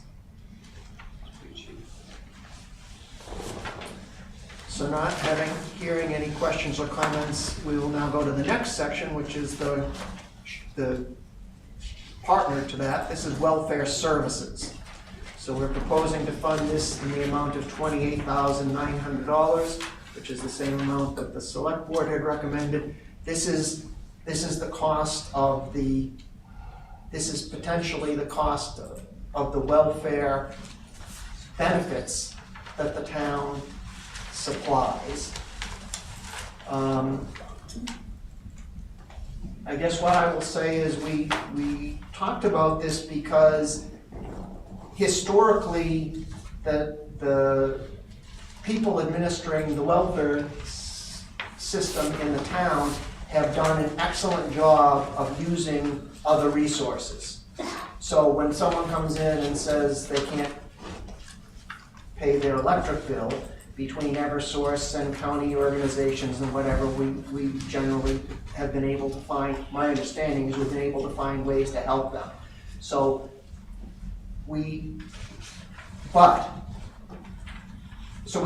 about, is this an opportunity to cut? The problem is that welfare benefits are not, what's the word I want, are not discretionary. The state says if someone comes to you and says they need help and they qualify for help and we can't find someone else to provide the help, we have to provide it. So we felt that we would leave the number where it is so that the resources are there, that if the resources are needed, they are there. Did I get that right? Okay, thank you. So, questions or comments? Yeah, go ahead, Sean. Historically, this is way down from historic highs, especially since the pandemic. There's just been so many other opportunities to help in those instances since then, so that numbers you see in the budget are pretty low compared to where they have been, say, 8 or 10 years ago. We were told that this was almost more than double at one point, what we see here. Yeah. Yeah.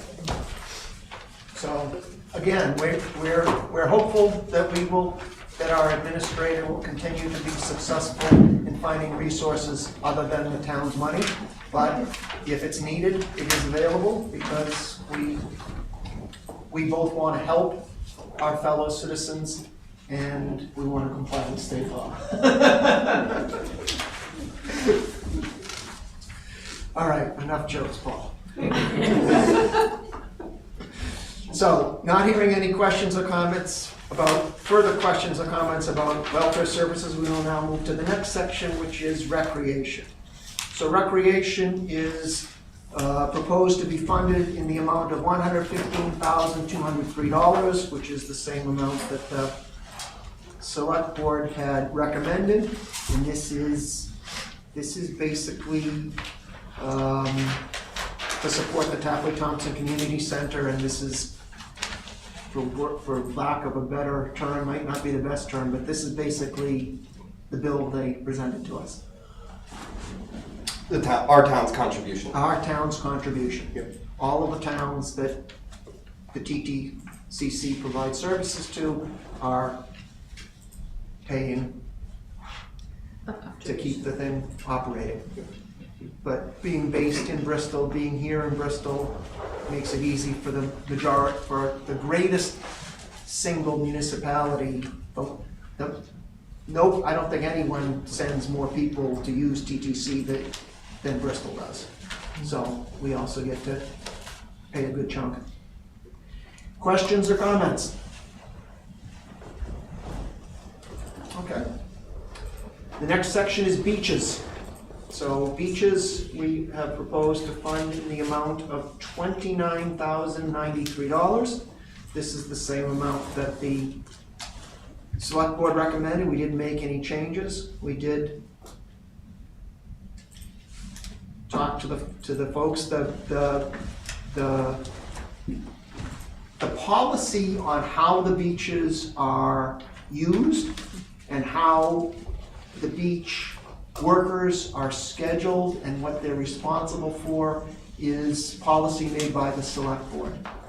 So we did make an effort to talk to the select board about what they're trying to accomplish here and what they're trying to do, and came to the conclusion that there was not an opportunity to make some cuts. Yeah, well, we didn't change this value. This was a heavily discussed section. Yep, that's right. And trying to Due to me, but yeah. Thank you. So, questions or comments? I have a question. Go ahead. Go ahead. / comment. Yep. Just for a second, for those of us not aware, that's Janet Kavanaugh, who is a member of the budget committee. She's out of town and she's joining us by Zoom. Go ahead, Janet. Okay, just a quick couple of numbers. We are running in the red for the beaches. the actual cost was, almost 30,000. And the budget that was put in is 10,000. Do you mean the other way I around? don't know if anything can be done, but, we're running in the red.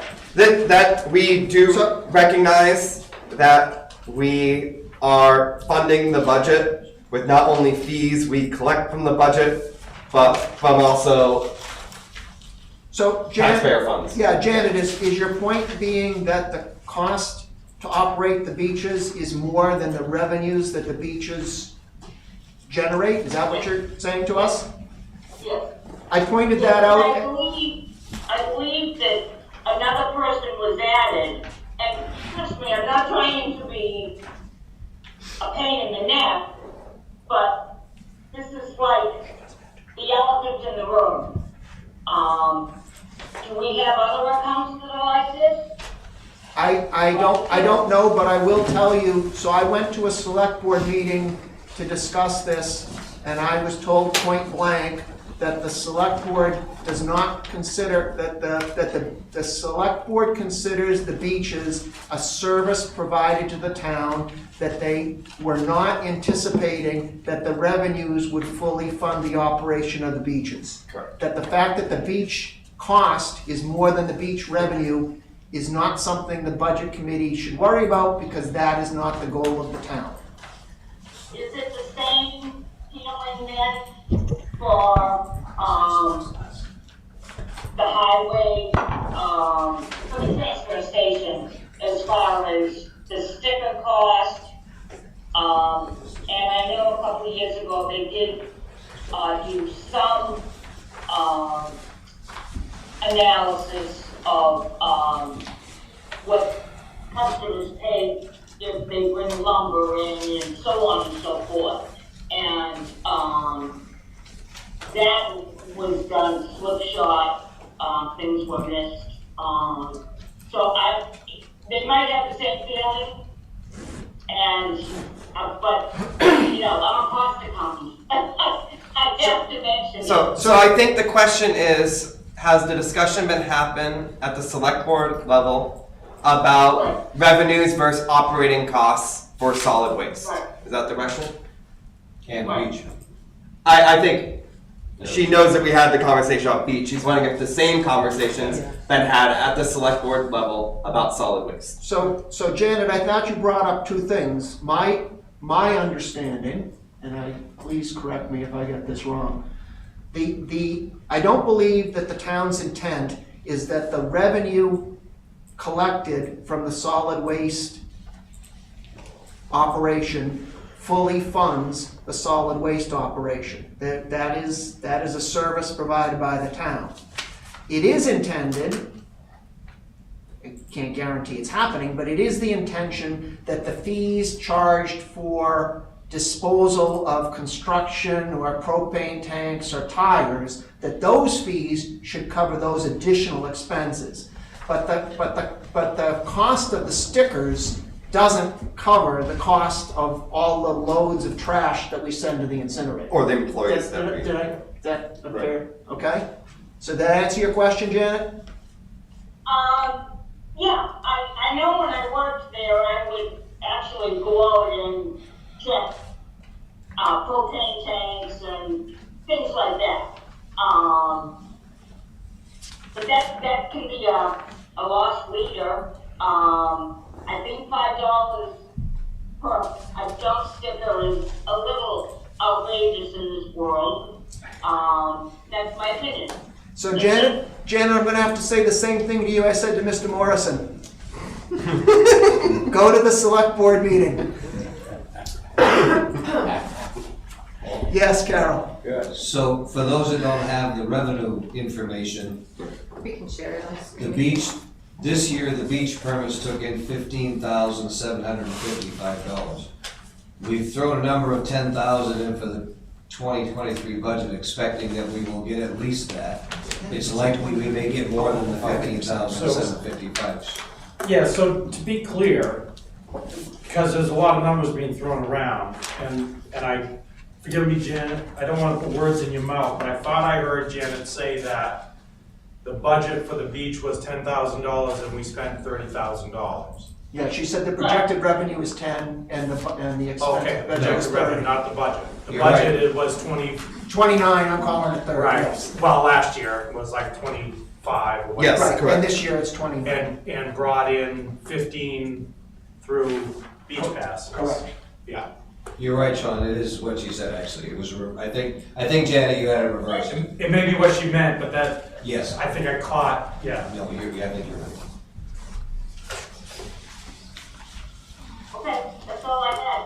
Okay, other questions on beaches? Okay, so the next section is Kelly Park.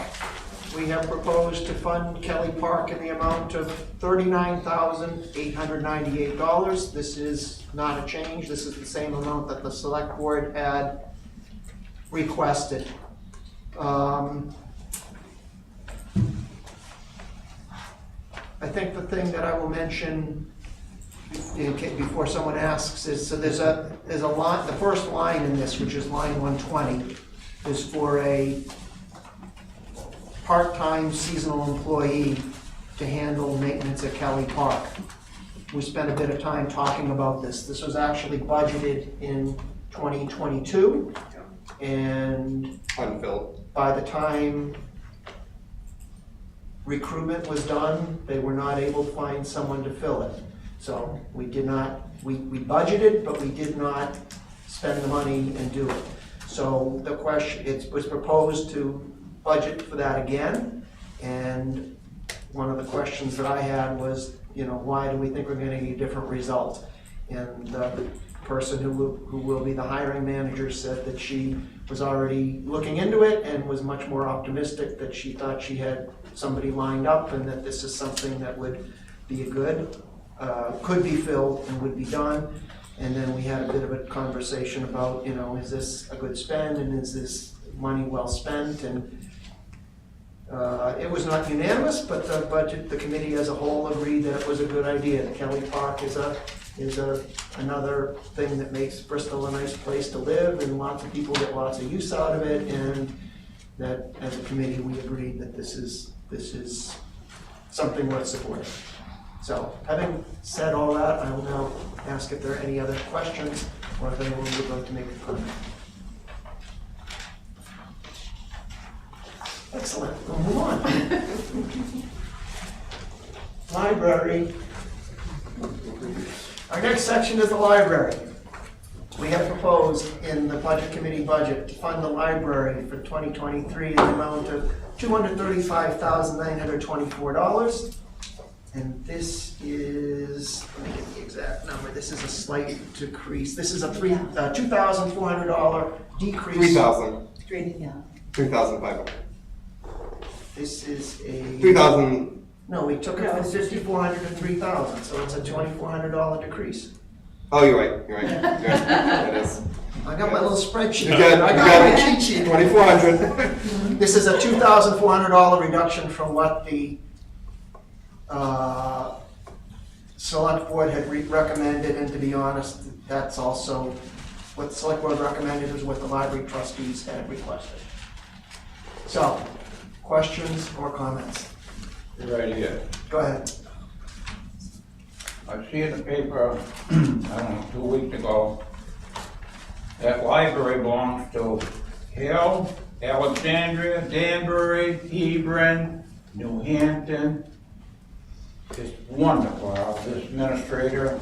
Wait, let me finish. We were told here, when that library was being built, we wouldn't see anything over 100,000 for years to run it. We're 200 and some odd thousand now. 235, almost 236. Whatever it is, it's way over what they said it would be. Plus, we are seeing right now, we advertise in the paper that library belongs to all these towns. Isn't that wonderful? That how great Bristol is with that big wheel, with that spoke, huh? We're taking care of all this, Bristol people are, in those other towns, maybe I'm wrong on this, but they pay $50 to join that library, whatever it is, for a lifetime. No. And we pay $200 and some odd $1,000 is what it cost in Bristol to run this library and take care of it and everything else. And all these other towns have got the same right as the town of Bristol people have. So I need to correct a few things. So your comment is, I hear what you're saying, that the Bristol Library is owned by the town of Bristol. The other towns do not own our library. We have a policy that people who live in towns that are part of the regional school system are allowed to pay $50 each year to get a card and to be allowed to use our library. Oh, So- can I clarify that? Go ahead, did I get it wrong? So, anyone in the towns that are part of the SAU can get a card. They do not have to pay $50. Oh, okay. It's just anybody who is in those towns. And then if there are people who are not residents of those towns or the town of Bristol, they do pay $25 to get a card. Okay, so if you live in a town that's in the SAU but is not Bristol, you can come and get a card. That is correct. And if you live somewhere else in the world and you want to use the Bristol Library, you can pay a fee and get a card Yes. and permission to use the. And the intention is to break down the barriers and be more inclusive. So if you are bringing your children to the library, because they're part of the SAU and they have reasons to come to the library for school, that you can also get a book or check items out, and it will encourage your children to read and be a part of the library because that is what they're being, that's what they're seeing. I hear what you're saying and I don't disagree, but I want to go back to, I don't think that we separate out any additional costs from having someone from Bridgewater come down and borrow a book.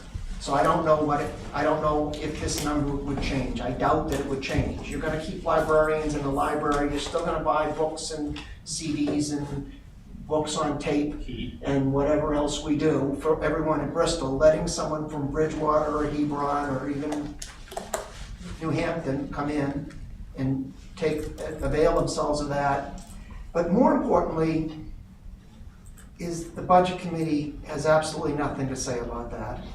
And unfortunately for you, you can't go to the Select Board next Thursday. You're actually gonna have to go to a library trustees meeting to talk about that if you want the policy changed.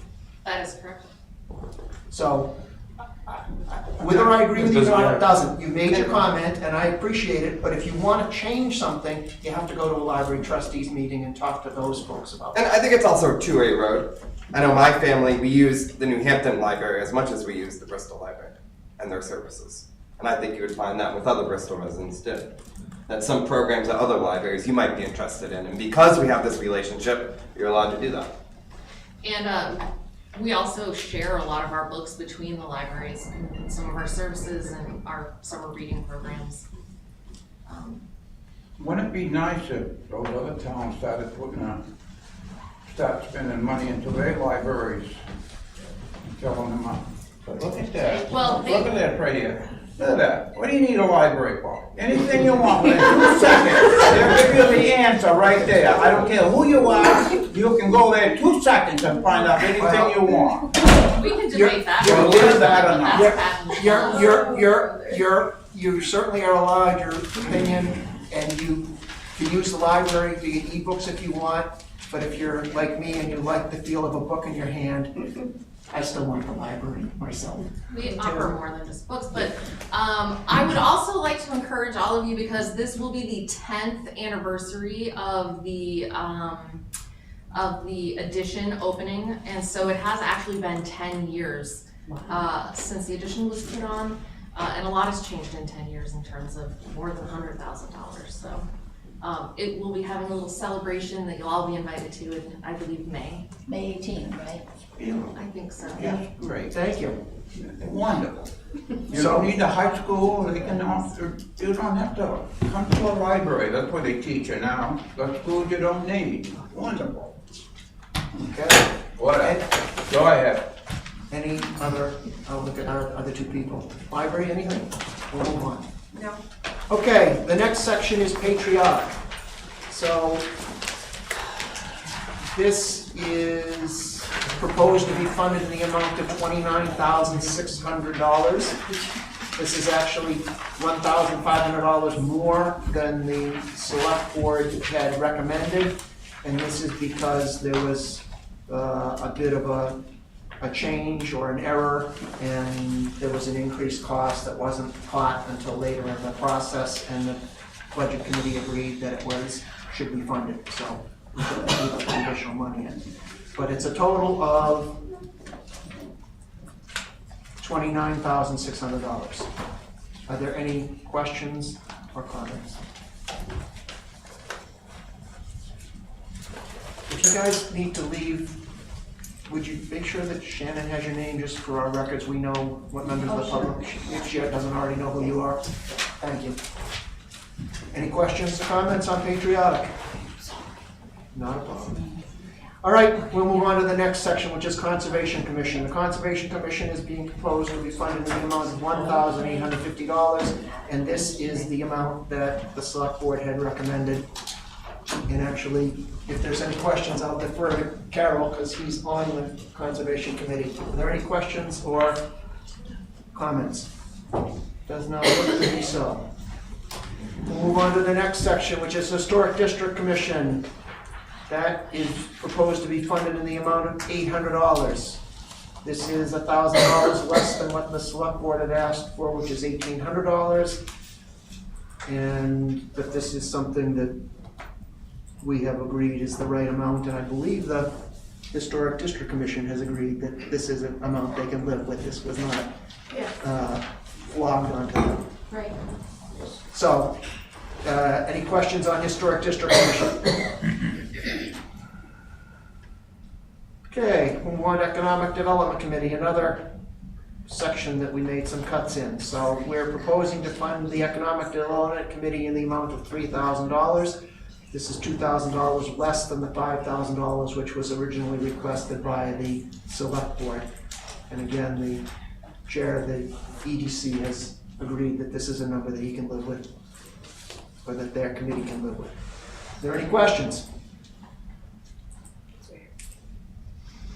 Okay, sorry that now we get to outside agencies, and the woman who said she used to work for Voices Against Violence, I'm sorry she's not here for this. So we are proposing to fund the outside agencies in the amount of $33,589. This is the amount that the select board had requested. We didn't make any changes. These are basically, I'm going to say, I might not use the right words, but I would say these are social benefit non-town agencies that we agree are providing services to the residents of Bristol and deserve support from the town. Any questions? Comments? I guess not. Okay, so this is the fourth section of the general fund. This is public services, and then you add all this up and you get general fund operations, which you can see in your spreadsheet. I'll make the comment for Mr. Morrison and anyone who's watching this at a later date or listening in now, that this is basically general government operations. This is where we spent, I would say, the great majority of our time and effort. This is the expense of running the town. This is all funded out of either current tax receipts or leftover unexpended fund balances. This affects your property taxes. We were focused on this and spent a lot of time on this. Paul? Yes, please correct me. No, you're absolutely correct. I would just for Mr. Morrison's sake, if you look at the orange line both up there. Yep. So the general fund operations, that's up 6.3%. You can see that number on the right. So everything we just talked about is up 6.3% from last year. That's what you said. Right. Thank you all. No problem. So now we get into the next three sections have to do with debt. And I'm gonna go ahead and make this, again, for the benefit of anyone who's here or listening in the future, is that this is basically making payments on bonds that we took out for projects that were approved by the town and the town meeting and the town legislature, which is the town meeting, in previous years. So we made no changes to these sections because we're not willing to default on town bonds. We have to pay these. So, principal on long-term debt, we are funding in the amount of $324,683. This is exactly what the select board asked for. This is what our finance director said is needed to make the principal payments on all the bonds that we have out. This is up because in 2023, we start making payments on the new public safety building. Correct. If there's questions, I'll take them, but I don't think there are. The next section is interest, so this is the partner to principal. This is the interest cost on the debt that we've taken out on projects that have been approved in previous years.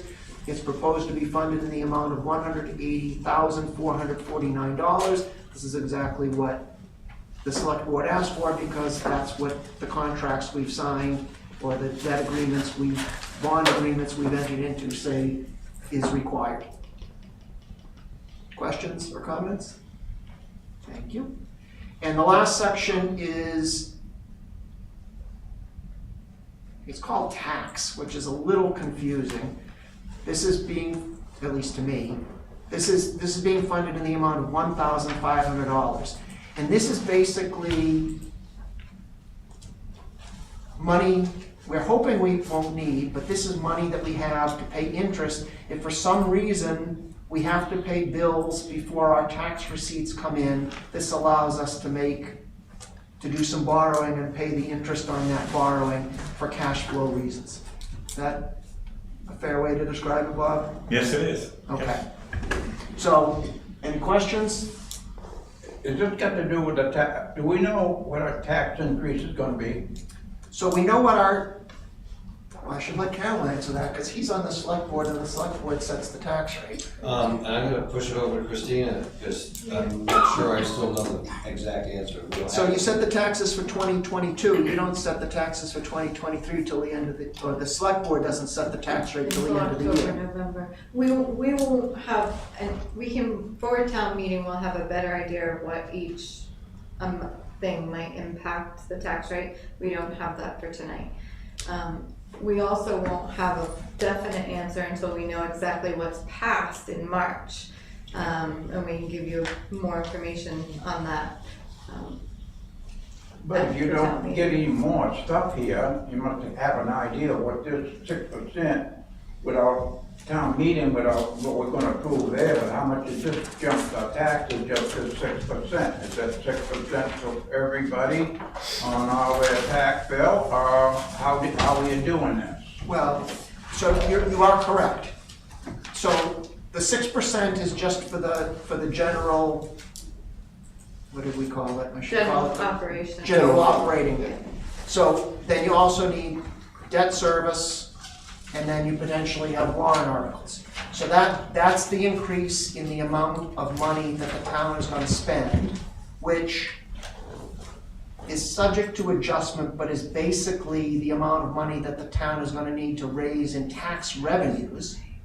But you're right, it doesn't mean your tax bill is gonna change by that, because it's also affected by, I mean, even if you don't do anything to your house, there's reassessment, your value could change. And the important thing is not how much your value changes, it's how much your value changes in relation to everything else. So I think what I heard Christina say, which would make sense to me, is by town meeting, we will have more information, and we will say, if everything passes the way we would anticipate, it'll be about this, but we won't have a final exact answer.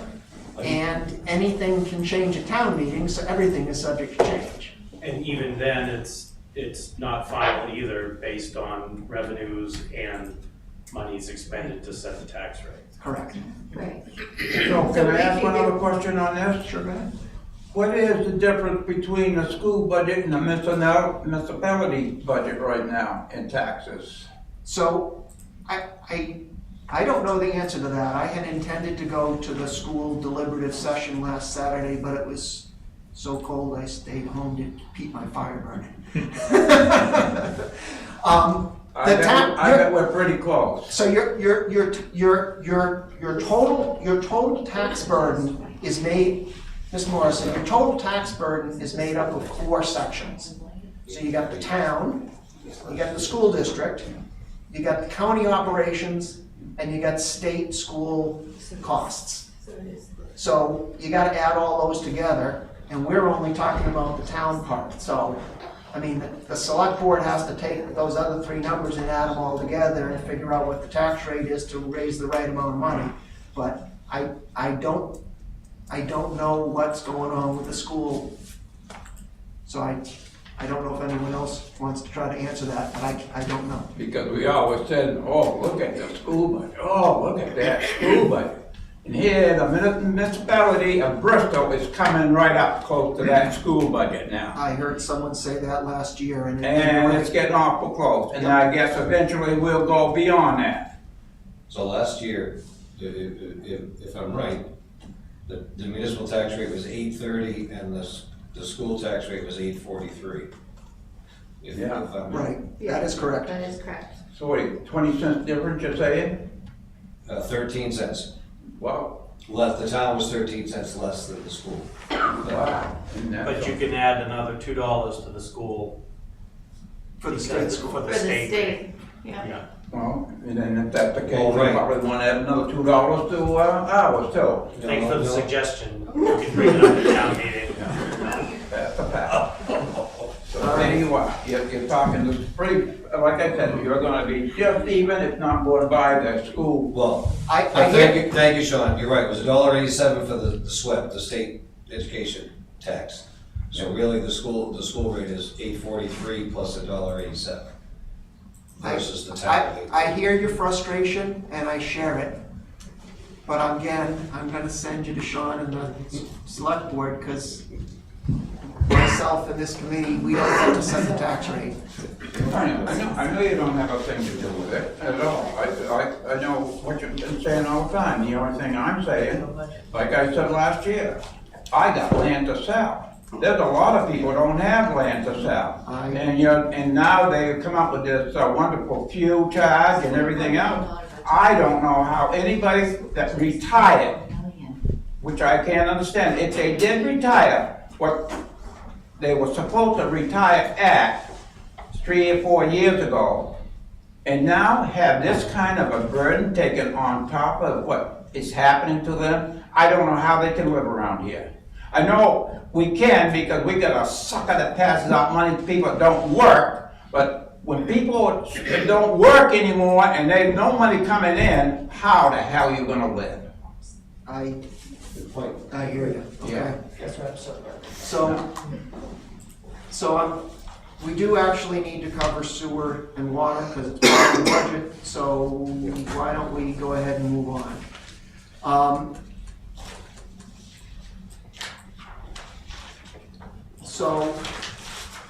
All right, we'll just do sections at a time. So we'll start with the sewer department, and the first section in sewer is sewer surplus.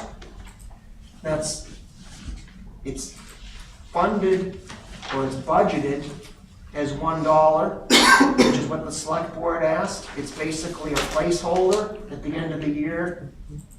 Jeff and Bob and I'm thinking it's Jeff and Bob will figure out what the actual surplus is, and they'll put the right number in there, and it'll get transferred out of, as an operation from surplus into capital reserve. That's the way the enterprise fund works. So, no questions or comments, we'll move on to sewer capital projects.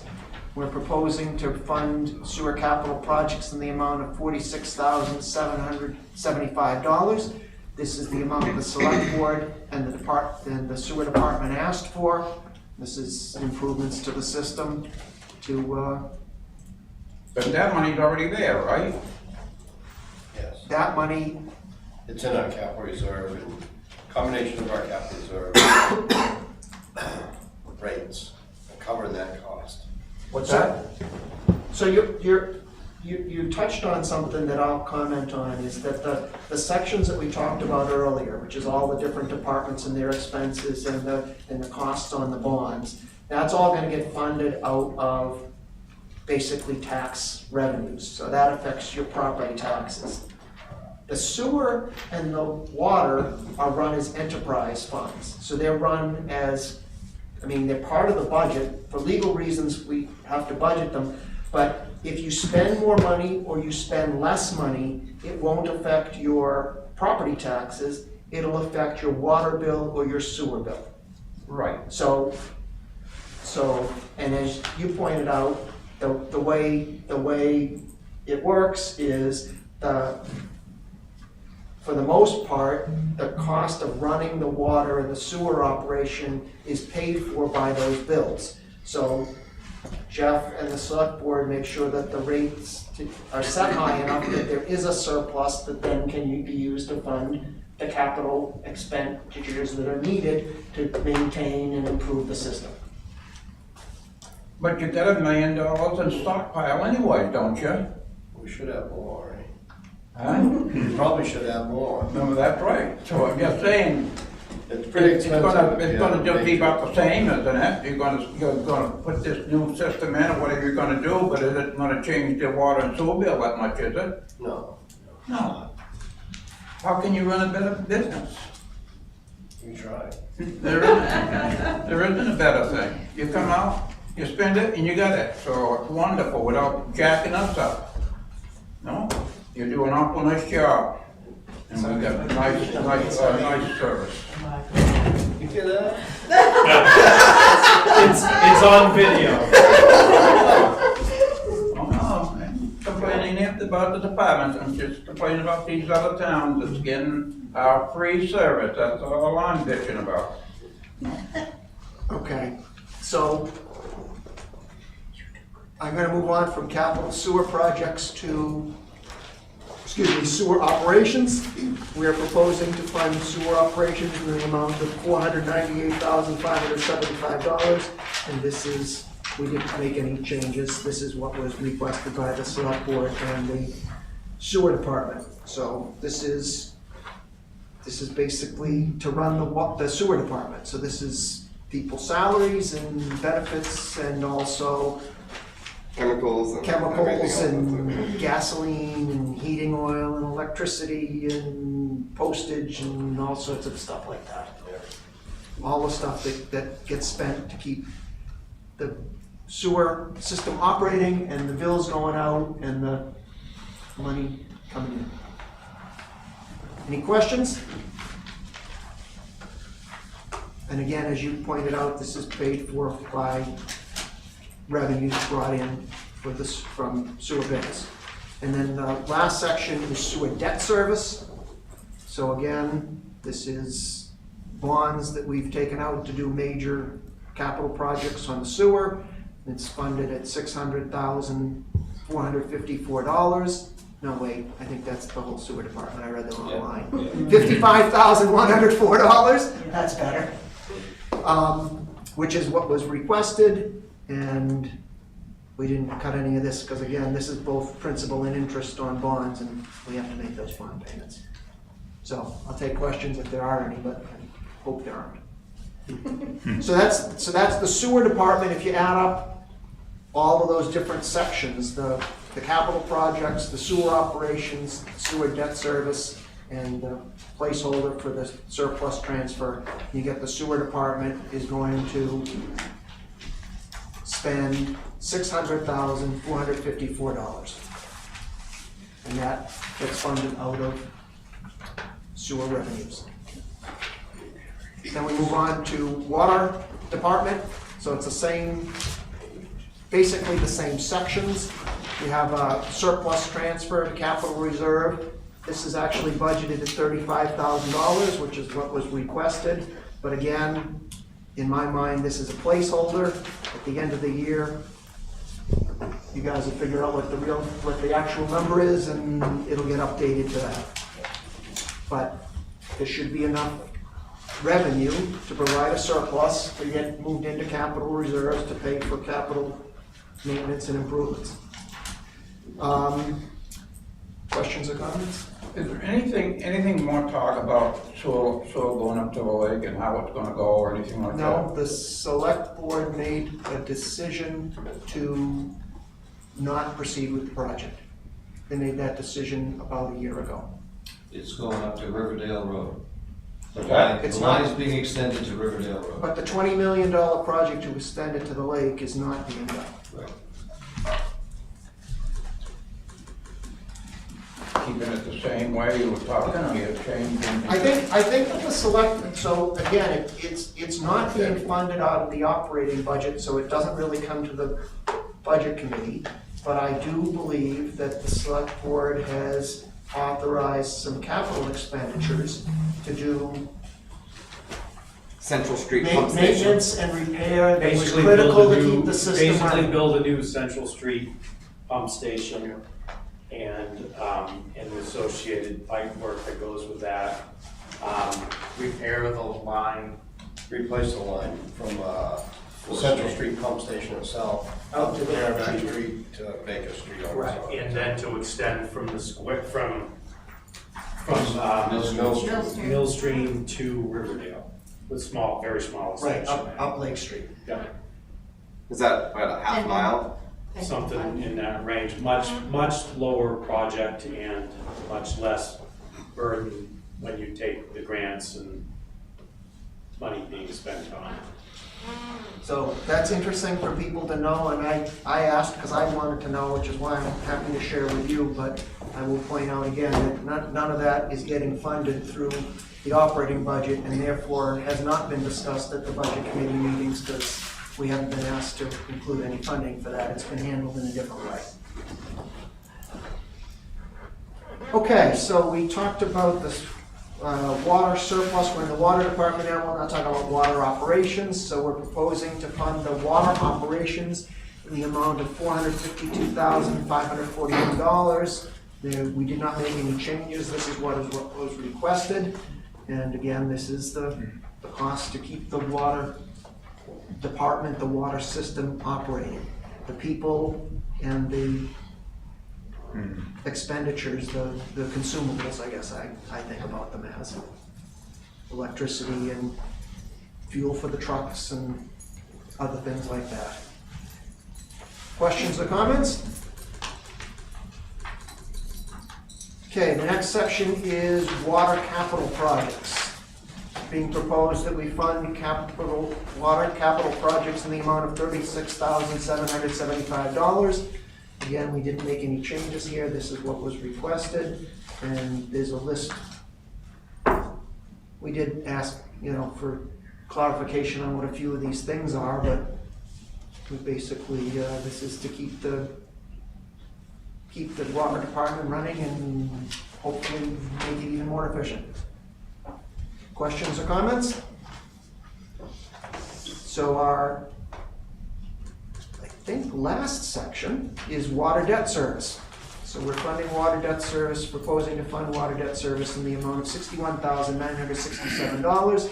This is what the select board had asked for. This is principal and interest payment on bonds taken out for large capital projects for the water department. Questions or comments?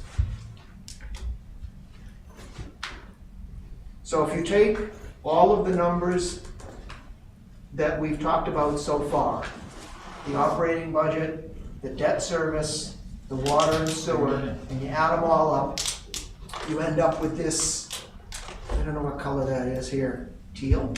I don't know. General municipal operations, total general municipal operations. And that's what's That on is- article. That is the number that is gonna appear on the warrant for Article 11 that the voters are gonna be asked to approve. And we rearranged some things on the spreadsheet so that it's there, it shows up. In the past, you had to do some math and you had to get this number to show up. Last year, people mentioned that they didn't see it, so this year they will see that. And then, it's not part of the public, so the public hearing is pretty much done. The rest of the spending is all gonna be individual warrant articles, which is not the budget committee. So we're not gonna discuss those tonight. Before I adjourn the public session, I suppose I will just, does anyone have any general questions or comments? I do. Thank you, Janet, go ahead. The first one's real easy. Candidate forum, when is that? So, What was your question? the candidates forum, So I talked to the librarian today. There is no candidates forum this year. unless we find someone else who would like to sponsor it. So, yeah. I'm sorry, I couldn't understand the words you said. I'm sorry, Paul. Could you say again? Christina's gonna answer. Okay, so the library is not holding it this year, so unless we find another interested party to sponsor it, there will not be one, but we'll confirm that in the next week and let you know, so. Okay, I just thought, my computer's been acting up and I'm just not getting, emails in. And then, I know this is a touchy subject, but, because I'm not in the loop right now of things, where do we stand? I'm hearing so much controversy about the safety building. Thank you, Where do Bob. we stand with that? I'm sorry, I don't. Janet, We have a bond, but Janet, just give me an instance of where we're going. so Janet, we're in public session now to discuss the expense budget. When we close that, we're gonna move on to talk about warrant articles. Can I ask you to wait until we get to the warrant article section? because that's Article 18 that we're going to talk about. Yeah, that's fine. Okay.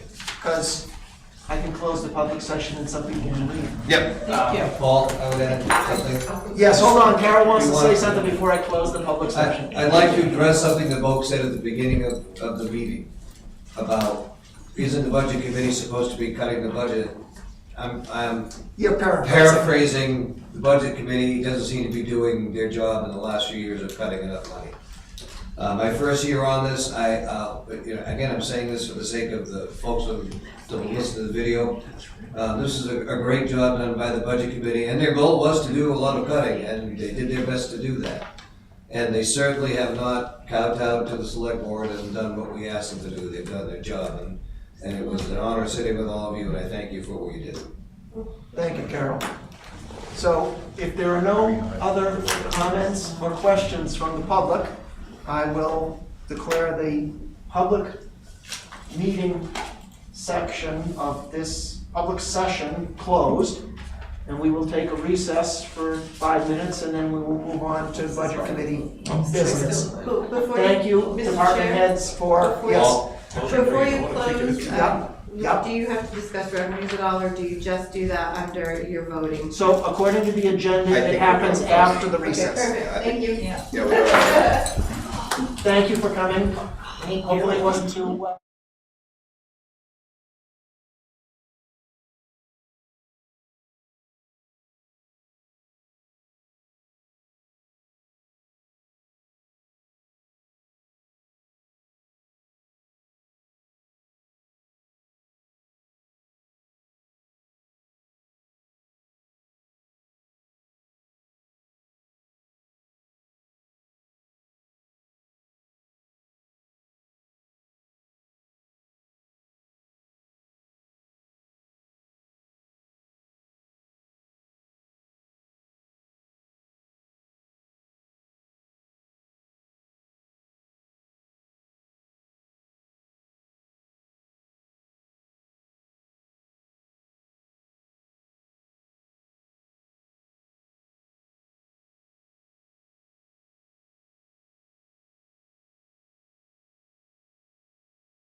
Cure by water if you get Sorry, Folks, we're going back on camera.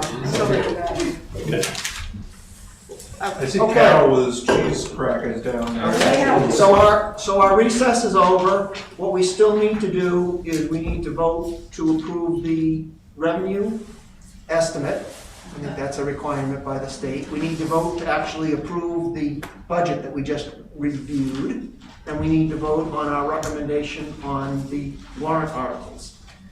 I thought we were supposed to vote on warrant articles after the select board. Has the select board voted on the warrant articles? Yes. Oh, that's right, I was at the meeting, they voted. And it's in the document in front of you except for Article 11. Okay.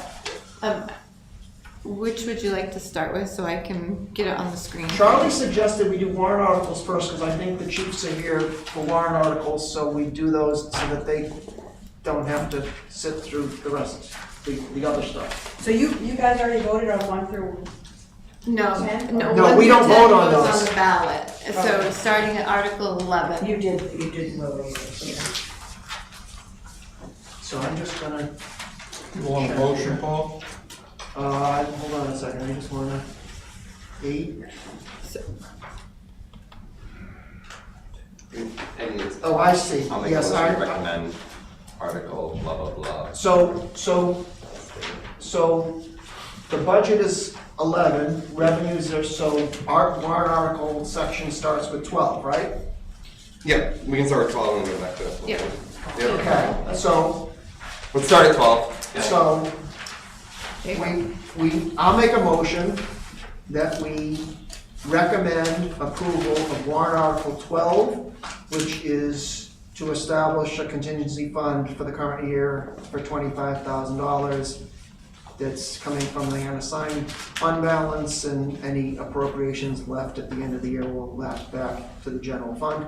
This is fairly standard.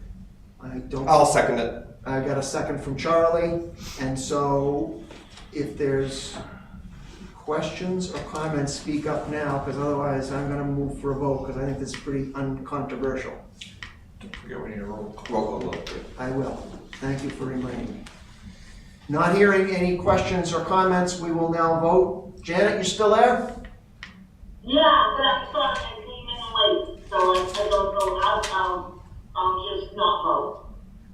We're on the warrant articles, warrant article 12, Janet. Yeah. But she doesn't have any paper. Were you able to look with the file? on Oh, the it's on the screen. So we're voting on whether or not to recommend Article 12. The motion is to recommend it, and we're gonna do a roll call vote. I'll let you go last so you can think about whether you want to abstain or vote. Paul votes for. Charlie, 4. 4. Carol? Carol Brown, 4. Janet, how do you want to vote? I'll vote yes. Okay, so it's 6. So what is it? It's 4 against, abstain, absent, is that? Yeah. So it's 6-0-0-1, right? Nope, 6-0-0. There was no vote for There's us. no absent. It's No just So it's 6-0-0. So it's Oh, yes, sorry. no, I saw that the school Did it that did way. it that yeah. way. They had 4 choices. Yeah. 4 against, abstain, or not voting because you're absent. We never had the absent in there. We just had who voted at the meeting. Okay. So now we'll move on to Article 13. So I'll make a motion to recommend approval of Article 13, which is to raise and appropriate the sum of $10,000 to be added to Patriotic Recreation and Special Events Expendable Trust Fund. Any comments? I need a second, actually. I'll second. Sue seconds. So I got a motion from Paul, seconded by Sue, for Article 13 for the $10,000 for patriotic recreation and special events. Does anyone want to make a comment, or? That's in addition to what's on here, right? Correct. This is just essentially for fireworks. Right. This is so these are at the very bottom of your budget, if that's what you're looking at, Carol. But there's a separate handout that has the draft warrant. Warrant article. That if you look at that, that's what I'm working off of. And it's on the screen. No, I get that. Okay, good. But that's extra for what's on here. Correct. Yeah, this is just for fireworks. Yeah. This is basically, historically, we didn't want to fund, the town didn't want to fund fireworks in the budget. They Yeah. wanted it as a separate item so that the voters could specifically vote on it. Thank you. I'm sure I've heard this 3 times and I didn't remember, sorry. Okay. Yeah. So not hearing, we heard a question and it's been resolved. Not hearing any other comments or questions, we will now move to vote on Article 13. We'll do it by roll call. Again, I will start and move down the table. Paul votes yes. Charlie Terrio, no. Yes. Sue? I know, You I'll want me say to come yes, back? yes, no, I'll say yes. Carol? Carol is a yes. Janet? Yes. 5-1-0. It passes. We do recommend. Okay, Article 14. I make a motion that we recommend passage of Article 14, which is to raise and appropriate the sum of $379,000 to be added to. Do I need to read all those, or can I just say various capital reserve funds? I don't have to read them into the record, right? No. No. Okay, so this is to fund these 6 capital reserve funds. Can I get a second, please? Second. Okay. Motion by Paul, seconded by Rob, to recommend approval of Article 14. Any comments? Made a comment, trying to talk other people into it, but No, I voted no on it last year too. Okay. I just continue to vote on no every year. Alrighty. Any other comments or questions on Article 14? So this is money, I just want to ask, this is all money, like including the highway equipment, 120,000, just to keep in reserve, should there be an emergency somewhere down the No, road? this is for the 10-year plan. So this is basically funding the CIP thing that Don Milbrand works on. So eventually, we're going to buy a big piece of equipment, or eventually, we're gonna spend a ton of money on doing a reval, or eventually, we're gonna have people leave and need to get paid accrued wages. So we're, rather than allocating a big amount of money in the year that the expense happens, we put some money away every year so that the burden on the town is relatively constant. And so every year we'd have to vote on this, Every or year we the have to amount, vote on or this this. amount? There are, Right. The numbers change a little bit year to year, because sometimes the select board is looking for things to cut because they got other things that they want to spend money on, but they're, I would say, in my opinion, they're somewhat town clerk constant. maintenance is an emergency fund for. Yeah, that's like a- That's correct. Yeah. So it goes out, Sue, if you remember, I don't know, I think we looked at this, it goes out to 2033. Yeah. And what they do is they try to predict when do we need to buy a cruiser, when do we need to buy it's every year, when do we need to buy a truck, whatever it is we need to buy. It's spread out across those years, and the committee tries to build in some reasonable cost increases. And so the select board's position has always been, and this is what, years ago, when we started this, to try to take this out of the budget, the surprise. We're gonna buy a fire truck, we're gonna buy this, and all of a sudden everybody has to come up with money, is to try to keep it a little bit more. And how often has it been used? Say that again? How often has it been used if you're holding this into a? It gets used for something almost every year. Every year. Well, Every year. So mostly, yeah. so part of the thing is, if you're talking about, we seem to be picking on fire trucks, not doing that on purpose, but, so if you're planning to buy a new fire truck, and you say, I'm gonna buy a new fire truck every 25 years, and it costs $500,000, so you say it's $20,000, you say $500,000 divided by 25 years, you put away $20,000 a year eventually, so that's how, I'm not doing the math right, it's just an example, but, Yeah.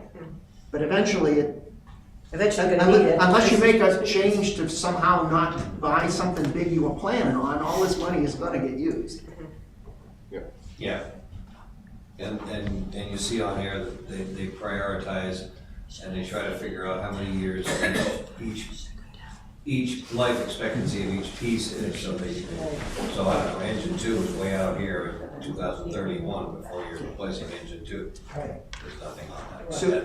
Sue, does that give you the information you need? Yeah. Okay, any other questions or comments? Not hearing any, I will call the vote. Again, we will do it roll call. We'll start with me and go down the table. Paul votes yes. Charlie Terrio, yes. Aye. Yes. Carol, yes. Janet? Yes. Okay, 6-0. That committee recommends approval of Article 14. I'll make a motion to recommend approval of Article 15, which is to amend the Police Special Details Revolving Fund such that 100% of revenues shall be placed in the Police Special Details Revolving Fund. So this is a policy change from the, I believe it's currently 80-20. This will go to 100-0. I need a second. Second. Okay, second by Rob. Questions, comments? Anyone have any? I think any questions, Bob, you're gonna end up answering because this is an accountant thing as much as anything, I think. Not hearing any questions or comments, I will call the vote. Again, roll call, starting on with me, we'll go down the table. Paul votes yes. Charlie Terrio, yes. Yes. Yes. Carol, yes. Yes. Okay, 6-0, we recommend approval of Article 15. Article 16, I will make a motion that the committee recommends approval of Article 16 to establish a Highway Department's Capital Reserve Fund for the purpose of funding highway projects such as bridge replacement or repair, culvert replacement or repair, and other road repair projects, and to raise and appropriate the sum of $50,000 to be placed in this fund, said sum to come from unassigned fund balance, and to name the select board as agents to expend. Can I get a second, please? Second. Carol seconds. So we have Article 16 on the table. I am going to start and answer my own call for comments and questions, and I am going to make, I'm trying to look ahead and just confirm. I'm going to make the comment, I know the select board recommended this. I'm going to vote against this. So, and my logic is that I think you've all heard from me before that I don't agree that the unassigned fund balance is free money. If you spend the unassigned fund balance, then it's not available to offset costs and reduce the tax rate. So since Article 18 has been added for $107,000, I would like to see a trade-off. Given a choice between Article 16 and Article 18, I think I support Article 18 more, so I'm going to vote against Article 16. I am also going to vote against Article 16. I want these types of repairs to be part of the budget process. Does anyone else have a comment or a question? Are we ready to go? The only. Okay, go away, Carol, sorry. Sorry, the intent of this is really kind of for the Danforth Road culvert, that when DOT comes up with their piece of that money, we have to fund our piece of it.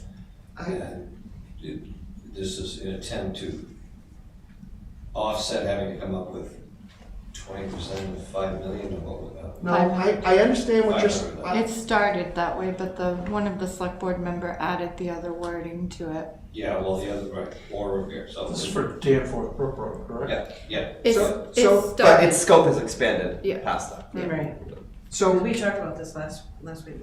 Carol, I could be wrong because I'm not on the select board and I only go to occasional meeting, but I thought, when I read this is different. I thought at one point I was at a meeting where they talked about that there was some money available, so obviously I misunderstood. I thought there was a grant or some money available and they weren't ready to, we as a town were not ready to spend it, so we were gonna create this fund in order to have a place to park the money. So obviously I misunderstood. I can clarify that. So you can, but I'm just gonna say, so now it says to me, it doesn't say anything about grant, it doesn't say anything about saving money because we're not ready to spend it. It says take take $50,000 out of an unassigned fund balance and put it into this new account. And if the state surprises us and funds the Danforth Brook Road repair, and we gotta come up with 20%, then the select board can figure out whether to take it out of the unassigned fund balance or general taxation in the future. I don't see any reason that we have to take it out of the unassigned fund balance now, and I think I hadn't thought about it this way, but I think I kind of agree with Charlie that I don't know that I support the select board and Dawn's idea to create another Make a reserve motion. fund. Make a motion to So table is this this. a new, I'm sorry, I'd like to make a is this a motion. new account? Yes, Yeah. Establishing, and what is the other account? How much does that have in it? This is a new account, it would have $0 in it, until it have. until it's funded at 50,000. I'd like to make a motion to table this until we discuss Article 18.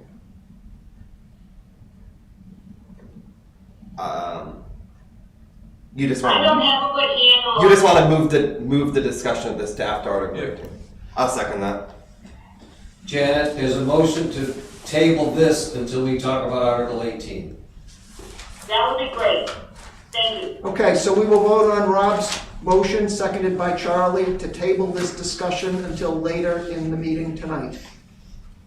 Again, we'll do this by roll call. I'm okay with this, so Paul votes yes. Yes.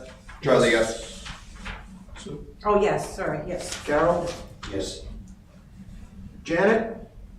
Yes, Okay, so we voted 6-0 to table the recommendation of Article 16 until later in the meeting tonight, and we will move on to Article 17. Article 17, I will ask for an update from Christina before I do anything. Actually, we are pulling this article, so you do not have to vote on this. We're pulling it off the warrant. We've, working with the auditors and we're working with the Department of Revenue. Department of Revenue has advised this isn't, we can't do this with the capital projects fund. So we're working on how to resolve this, so we're taking it off the warrant for this year. So, Article 17 is deleted, even though I know the articles will be renumbered. For the time being, I'm going to use the numbers that are on this piece of paper.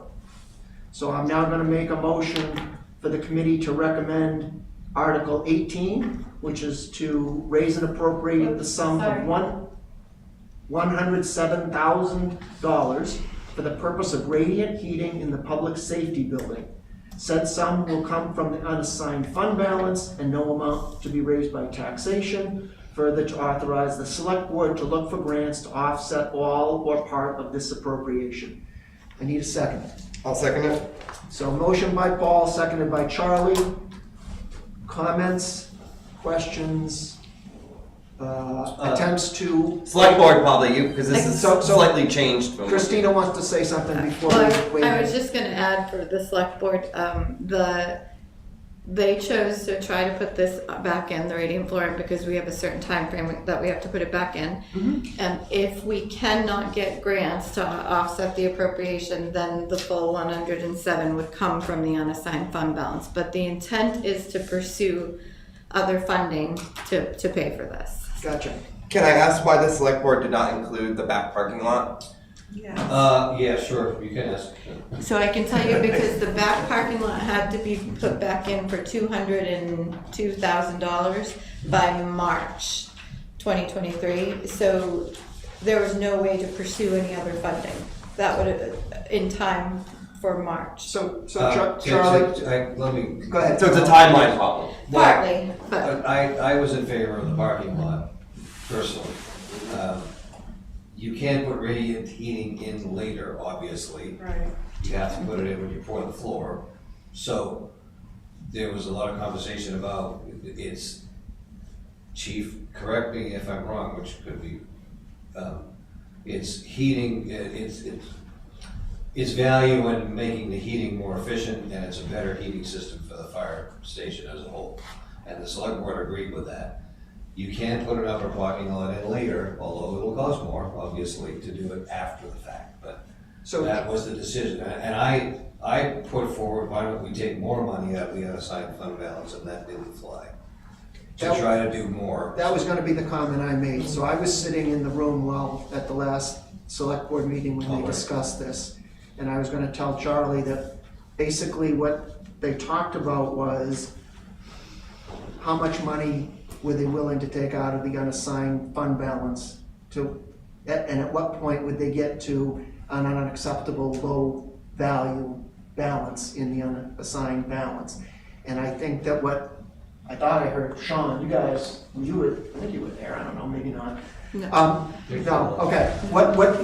I think Sean led the conversation basically saying, I think 200,000 is too big a nut to take out, it would get us to too low a balance.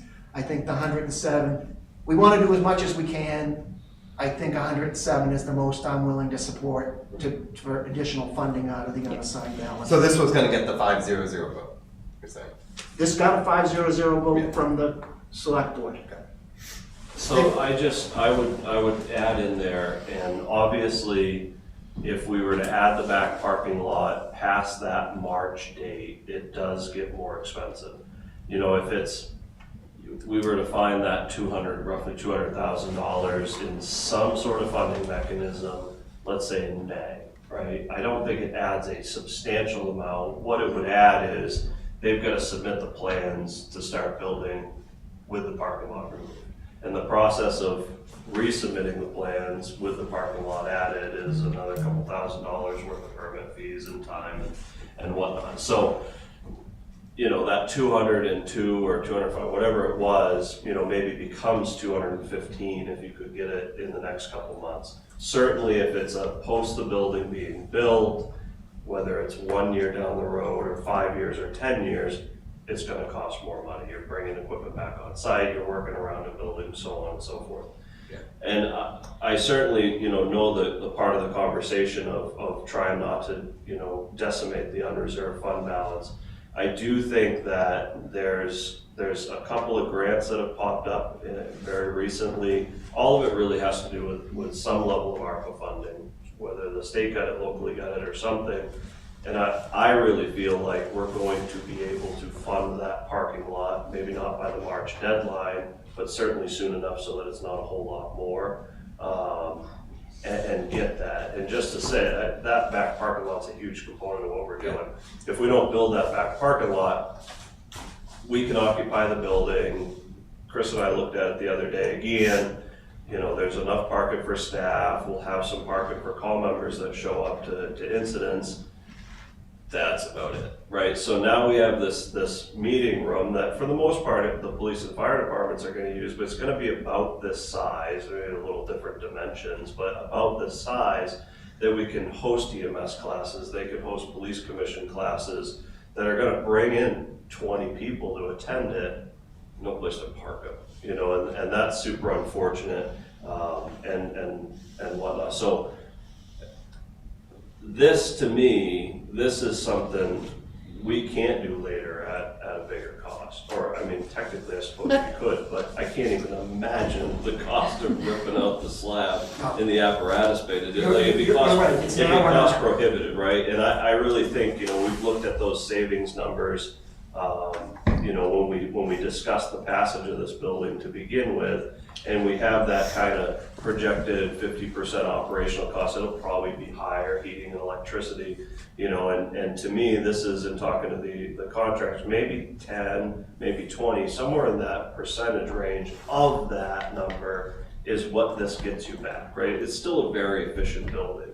but this is another 15, 20% efficiency that 20, 25 years down the road, you've paid off this expenditure, and for the last 30, 40, 50 years of the building's life after that, it's money back in our pocket. So this is kind of this was my recommendation to the board, was to try to at least get this on in some capacity, because man, it's yes, it's 100,000, and to your point, it's money that's been taxed, but we can't go back and do it afterwards. Fingers crossed, we'll find the funds from a grant or something to get it added back in and not have to take it from the unreserved fund balance. But I think timing wise, I don't think we're going to have that luxury. So I'm going to take the opportunity to jump in now. I am personally frugal. Some people call me cheap. Got a lot. I know. So I don't generally like to spend money, but when you're building, when you're investing in a big project, that to me clearly is not the time to cut all your corners and squeeze all your nickels. You're gonna have to live with this building for a bunch of years in the future. So I'm coming at this from a couple of points of view. If I were king of the world, I would consider a couple of things, but I'm not. I'm not on the select board. So my choices are to agree or disagree with what the select board is proposing. Other things that I might want to consider personally are not on the table. So to me, this one is an easy one. I think that it makes sense to spend the extra money on the public safety building to put the radiant heating in. But then that got me back to, well, gee, now we're spending more on capital total than I want, and that's where I got to on 16, which we're gonna go back to eventually. But that's where I am. At this point, I'm open to persuasion. I wanna hear what other people say, but if we called the vote right now, I am gonna vote to recommend in favor of 18. I am also gonna vote to recommend it. I was frankly willing to do the parking lot too, so I'm definitely gonna But the vote in select favor board didn't of give the- us that choice. Exactly. I'm definitely in favor of the radiant heating. So, Rob, I assume you... Before we vote, before we vote, I have a question, that's all. Go. Okay? We're not gonna vote yet, Janet, you'll get your question. You wanna do it now? Well, my question was, people that are voting, do they have radiant heat? I was actually gonna ask that. Say that again? What's the question again? The people who are voting, do they have radiant heat? I do not have radiant heat in my house. You mean in this room or in the town? Everybody Do you that's, understand my question? no. Okay, do you have radiant heat at your home? Are you asking the people that are voting? She's asking the fellow board members, yes. Yeah, no, and I know where you're going, Janet, because gonna be my question is that, does every safety building have radiant heat? And what's your heat supply for the rest of the building? What are you heating with for the rest of the building? So why do you, and this is for the public, because they need to understand this. So why do you need radiant heat when your building's gonna be heated? Is this because the doors are open more? I mean, what's the reasoning for having to have radiant heat? Right, that's really it. So the Farmington building, which this is. Who's talking? Can I ask who's talking? Ben. Sorry, I thought you could. Chief LaRoche. Oh, we have a new chief? No, the fire chief. Fire chief. Although the new police chief is here also. Yeah. Oh, okay. So. Okay, I'm sorry. The Farmington building, which this is modeled off of, has a radiant heating system. So the radiant heating is forced hot water, right? So they have to put a forced hot water. It's a newer Renai propane fed type of system. Yeah. The trade-off, if we don't add this money back in, we would stay with your typical garage style ceiling mounted Modine heater units, which we have in the current fire station. They would be significantly newer than the ones we have, but that's what we would go with. Mm-hmm. That system is heating the air within that giant space, right? And not to say that a radiant system isn't by way of heating the air, but it's heating that concrete mass that's under it, right? It's like the idea that people will say if you have just like a propane wood stove thing, it heats the air versus a wood stove in your house that's really heating the mass of the building, and it maintains that temperature longer without kind of recycling and burning more fuel. So what they have noticed, and there's some backup ceiling units, and there'll still be backup ceiling units in our building to make up for, obviously if we opened the doors last Saturday, that concrete slab's probably gonna cool off pretty quickly. Mm-hmm.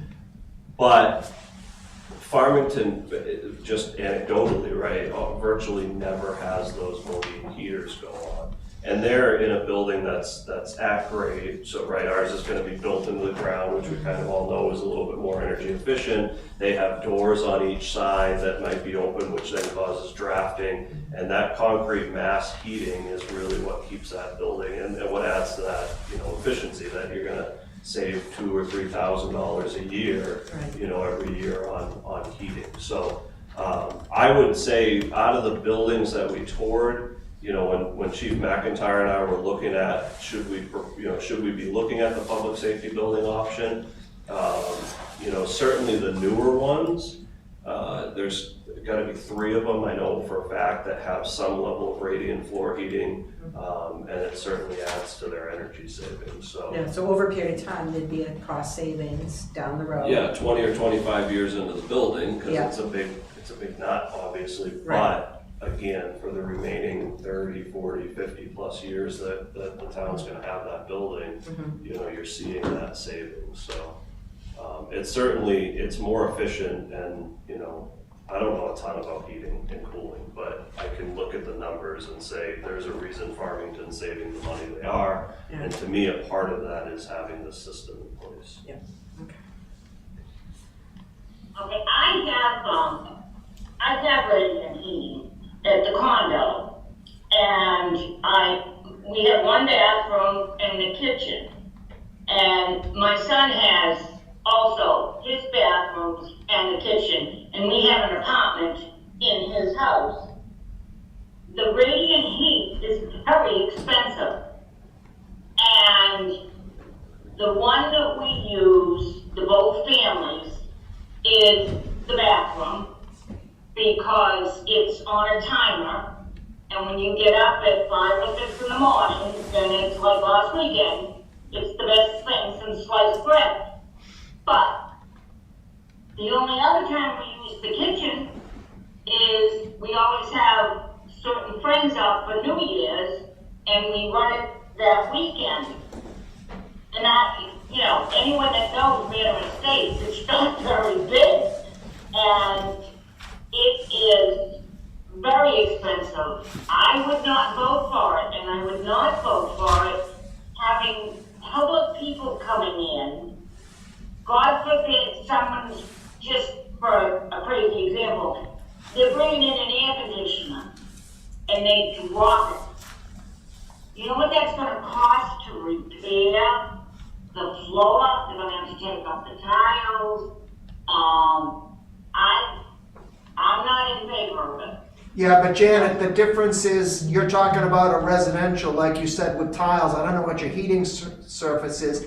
This is a We're radiant also heating talking system. electric versus- I think you're talking probably electric heat under a tile floor. This is gonna be circulated, and for the public safety building, it's circulated hot water under a poured concrete floor. So you can drop something on a poured concrete floor, you're not gonna jackhammer the concrete up to repair You're it. gonna run a fire truck over it. 65,000 fire. Well, my son has it in his driveway. And they don't use it that much. Our apartment is in the basement. And as I say, the only one we have is for the bathroom, and it's wonderful in the bathroom, but I can't see the expense. And to be honest with you, people that weren't here and weren't involved may have a different opinion, but when the town moved in and did all the construction in the building you're in right now, that was a real plus to it. And look at the elevator. Is this going to end up like the elevator? It was poorly done. It just was not a good thing. And that's why I was trying to get on a committee that's involved in the safety building, because I worked in construction all my life. And I have a good sense of things, and because I went through, Nick screaming at me because the next day was the plumber's last day, and we don't have a toilet, it's your fault, and it was a horror show. and the contractors would come down to do something, you know, at the garage, and they were horrified at what was going on at the town hall. And even the guy who was really nice, who was doing all the phones, oh man, that was a huge cluster, yeah. Well, And so, yeah, I'm not in favor of it, that's it. so I hear what I hear what you're saying, Janet, and I don't expect you're gonna change your mind. I just wanna recap what I think I heard you say. Sure, sure. You said you have residential experience with radiant heat and you're not thrilled with it. And my response would be an industrial radiant heat system in a poured concrete floor is, you're comparing apples and oranges, they aren't the same thing. And then the other thing I heard you basically say is that you're not impressed by the town's ability to manage a complicated, large capital project. You used the new town hall as an example, but I don't have any experience with, I mean, I have experience with projects, being an engineer, but I don't have any experience with how the town manages them. But that's not specific to radiant heat. That would be a criticism of the whole large capital safety building project, not specifically radiant heat. Yeah. But I hear what you're saying, and I understand which way you're intending to vote. And I have to tell you, Paul, this type of conversation, and is Rob still there? Yep. Okay. We would never have this type of conversation prior, right, Rob? This is like, the committee has grown so nicely. If you had an opinion and someone else didn't like it, they would belittle you. They, you know, you don't want this, you know? So, I mean, I appreciate it. I appreciate everyone having their choice to vote. Okay, I want to keep the meeting going, and I want to give folks down the table from me who haven't really said anything yet an opportunity to contribute. So, Sue, Carol, Rob? Good. You're good? Yeah. Carol, do you have anything you wanted to say? No, I'm good. Sue, do you have any questions or anything you want to say? No, I mean, not really. I think that he explained why, you know, their reasoning for getting the radiant heat. I mean, you're right, you could use it, and that's why I wanted to make sure the public is gonna hear that, because you could, one of the questions that I would have right off the bat, from the beginning at least, was that, why don't they just use the heat? Turn the heat on, and you don't need it on the floors, I mean, whatever, but, you know, I don't like cold floors either, so I don't really like anything, you know, having to do with that, so, but I understand the reason, when your doors are open, everything else, once that coolness comes in, it's really hard to reheat all of that again, and you're spending more money to run the actual heat to reheat the building. So I can understand the reasoning for that. So that was my whole thing. I just need a clarification. So. Okay. Ultimately, it's going to pay for itself. Yeah, exactly. Down the road it will. So I do have a question, Paul. Go ahead, Carol. Chief, I might have asked you this. You got two chiefs, which do you want to be? Fire chief. If we, either one, doesn't matter. If we don't put the radiant heat in, do we have to pay any additional to get adequate heat for the, or will your backup be the heat? Fossil fuels. Did that make any sense? So that's the number that was given, which is that 107. So to reduce the number by 107, it's 107 plus a percentage, right? For exactly the work that we're talking about, because he'd add 2 ceiling units. Okay. Right. So that cost then gets, and the net effect is the 107,000. Thank you. So even adding this back in, right, it'll probably be a project line that's bigger, but over here, they'll take the ceiling units out for X, right? Yeah. Right. Yeah. Thank you. Okay, so Janet, before I call a vote, I kind of cut you off a little bit. Was there anything more you wanted to say before we voted? Nope. Okay, so speak up now or hold your peace, because I'm going to call a vote on Article 18 if nobody else is going to. Okay, I think we're ready. So again, we're going to do this roll call. I will start, we'll move down the table. So we are voting, the motion is to recommend approval of Article 18. Paul votes yes. Charlie, yes? Yes. Yes. Yes. Janet? No, Okay, so it does pass, but it's 5-1.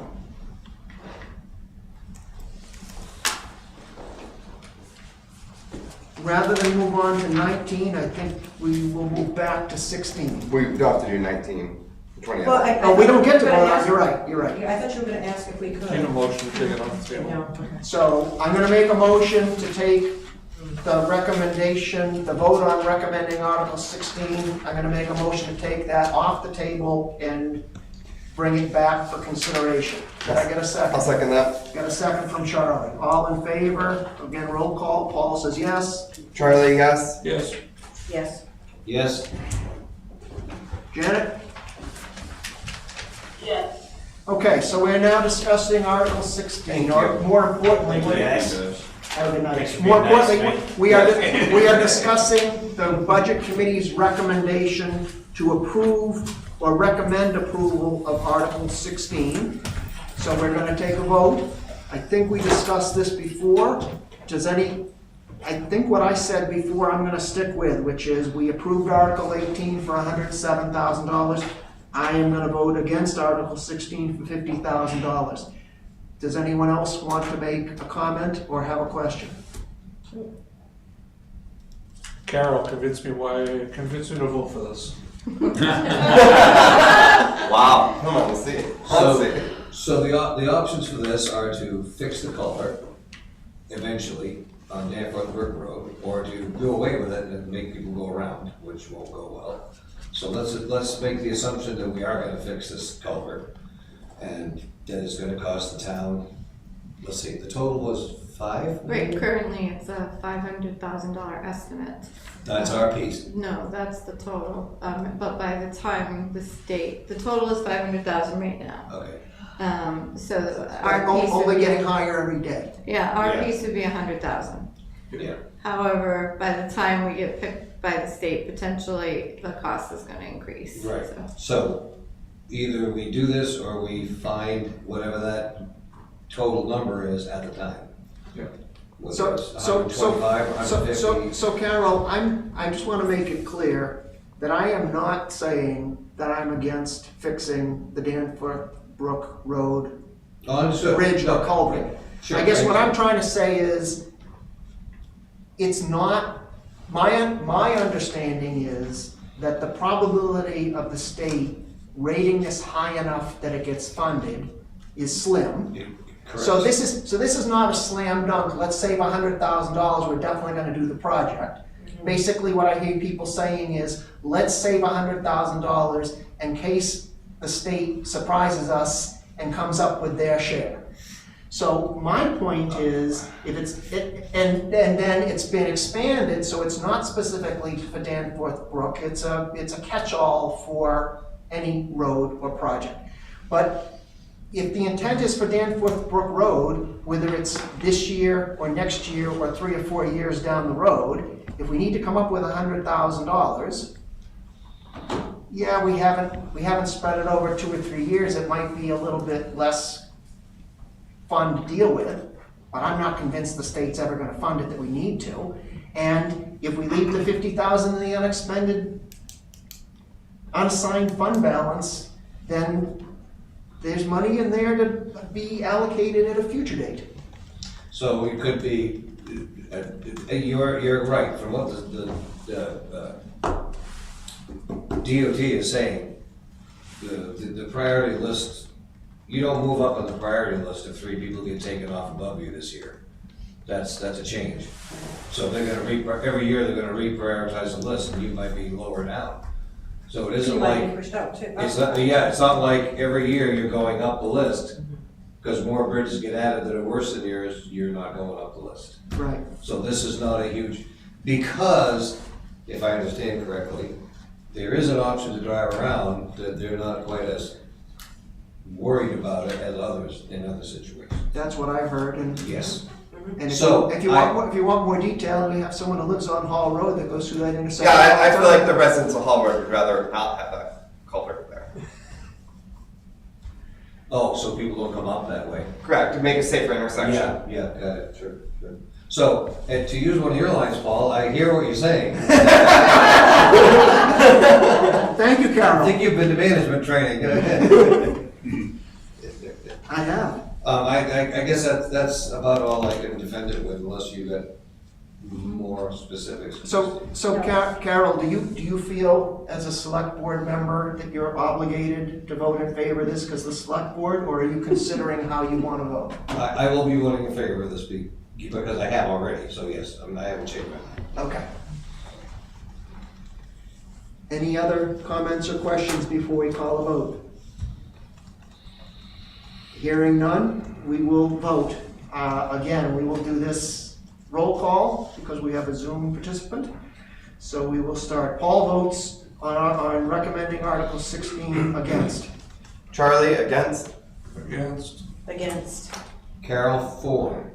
Janet? I really don't know. I'm gonna have to abstain. Okay, so we have 1 for, 4 against, and 1 abstain. So we vote against it, 1 for 1.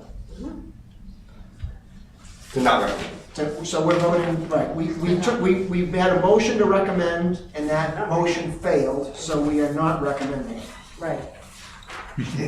Carol was, not Carol, Sean was all, or Don Milgram was all concerned about double negatives and make sure you're clear on what you're voting for and this and that. I'm clear. All right. That's it. The other 2 articles are on veterans, and we don't get a chance to vote on them. And So did you guys Article vote on 21. those select board for them, right? Article 20. Yeah, they get the vote, we don't. You voted for it? Yeah. Okay. And Article 21 I think. is by petition. Did the select board vote on 21? I don't think they. That's not right, is it? They voted against it, it's not, So it's 050, not 500. Well, so as of the date that the petition warrant article came in, we were missing signatures. That's been clarified and they've added their signatures. However, the way this petition warrant You told me article it's poorly written. is written, it's ineffective. They've been notified, and the only way that they can change it, they have 2 options, is that they have to have everybody that signed it either re-sign the new petition warrant article or they amend it on the floor. They would have had to re-sign by 5 o'clock today, right? Yes, and so they're chosen to come, they're probably gonna make an amendment on the floor. What happened was, when they submitted this before the select board, there's a whole sentence that's missing, was at the select board meeting. And when they submitted it actually on the petition, they took that sentence off, which says that their proposal would be 100% exemption. Okay. So they're gonna fix that at town meeting is the way I understand it, if it passes. So this will be the select board does not recommend Does this. not recommend, correct. This article 050. Correct. Okay. So it's 9:30, let's power through the rest of this agenda and call it a night. And I did clarify, unfortunately, the budget committee doesn't vote on these. Yep, you told me that. But the board has the discretion to provide recommendations. They don't have to, but they chose to on these, so. Right, and if we said we wanted to vote, we would be told, tough cookies, you're not allowed. Okay, so the next thing on our agenda is to vote to approve the revenue report, revenue estimate, what do I call this, Bob? We have to approve this thing, right? Yes, you do, yeah. I'll make a motion to approve the revenues report.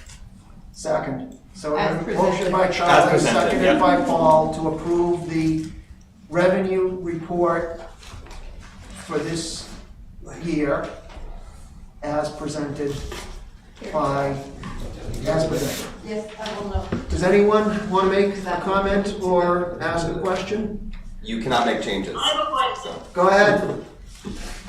Okay, this is a Bob question. Is he here? Yep. Yes. Okay, on the report for the safety building, the warrant article says that the, amount approved for the safety building was $4,875,500. On the treasurer's report, is 4,909,166. Yeah. The delta is 33,666.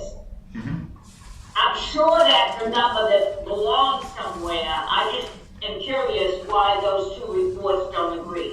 Because we invested the money and that's all the interest that the CD's making right now.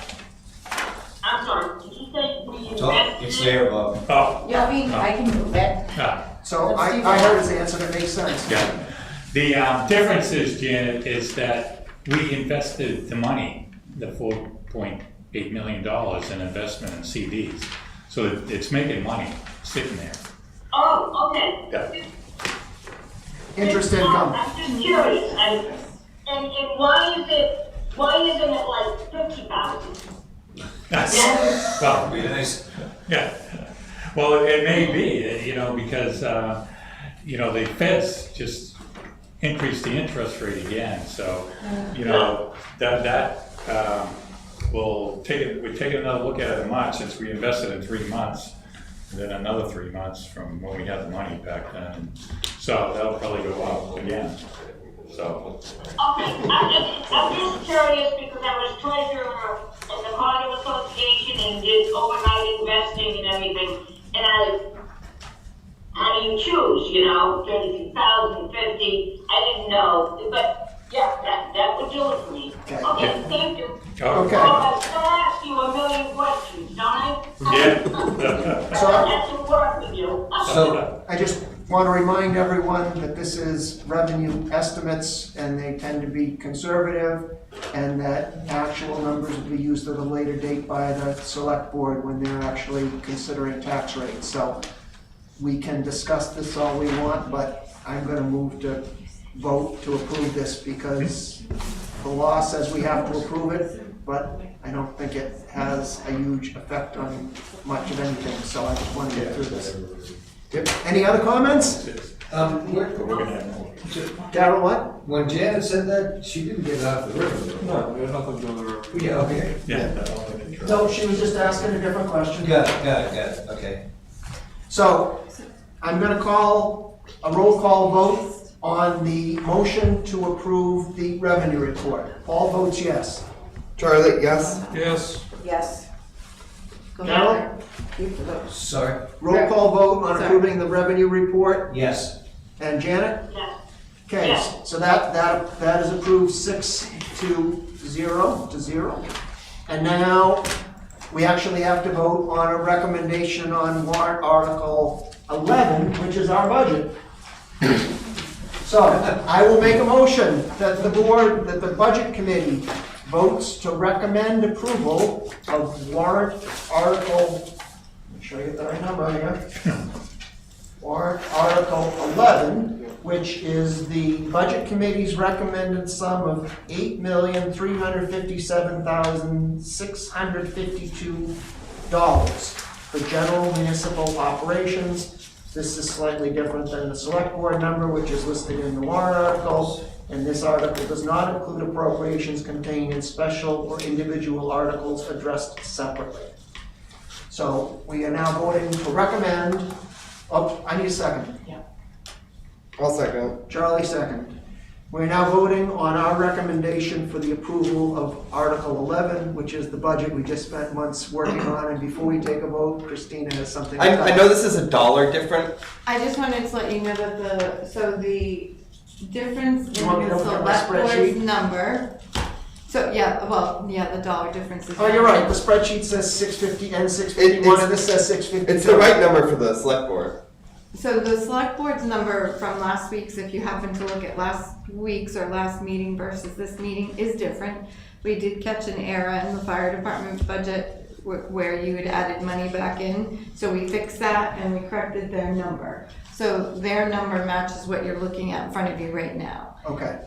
The dollar difference, Bob, It's a rounding, right, Bob? Oh, okay. Yeah. Got it. All I want you to So this know- number is somewhere above. It's point something. And that's, you have to appropriate more So with than it- that point with it- value. Got it. Whether the number ends in a 1 or a 2, I just want confirmation that it doesn't affect our ability to vote to recommend approval of warrant article 11? It does not. There's some sense here, Yes, essentially not in this number yet. yes.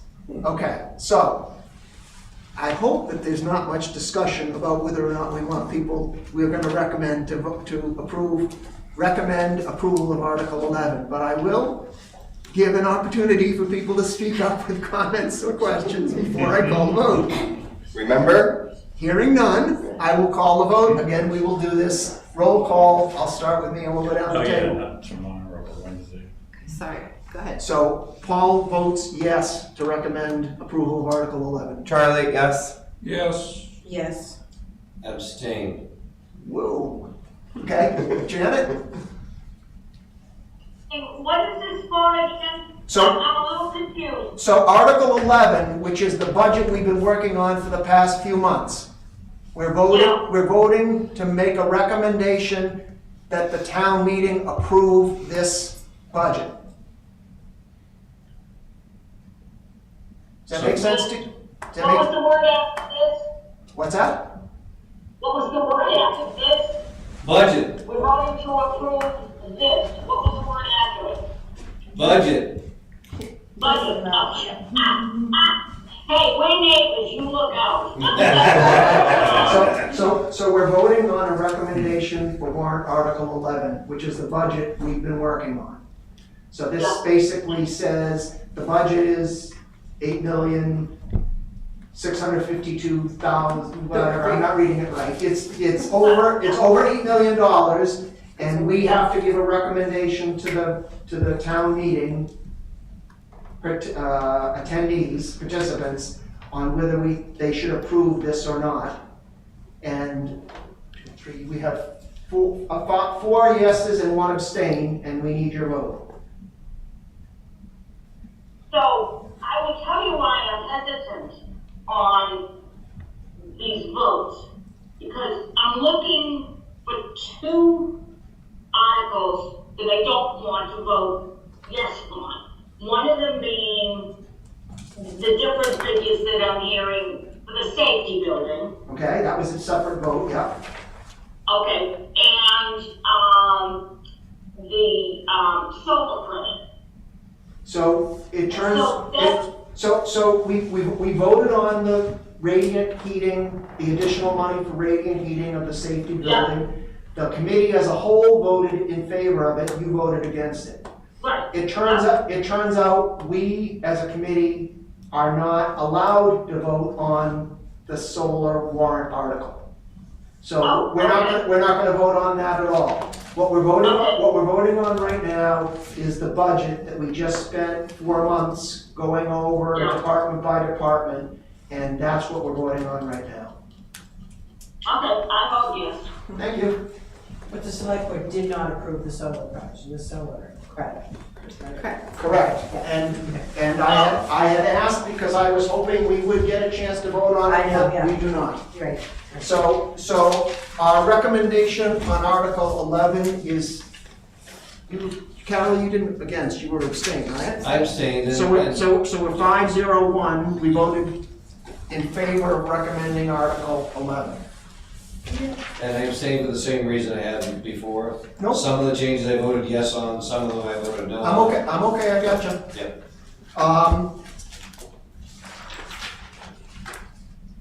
Now, so that's all of our new business. I mean, so now what we need to do is approve the minutes from our most recent previous meeting, which was Tuesday, January 31st, last Tuesday. So we got a motion from Rob, I will second that, to approve the meeting minutes as amended because they were submitted to us and now there's a change to correct a date. Other than Yes. that, I didn't see anything that needed to be changed. Does anyone else have any changes they would like to see in the minutes for last week's meeting? I didn't see anything. Not hearing any comments, we will vote. We will do it again, roll call. Paul, yes. Charlie, yes? Yes. Yes. Yes. Yes. Okay, 6-0-0. The minutes are approved. Correspondence.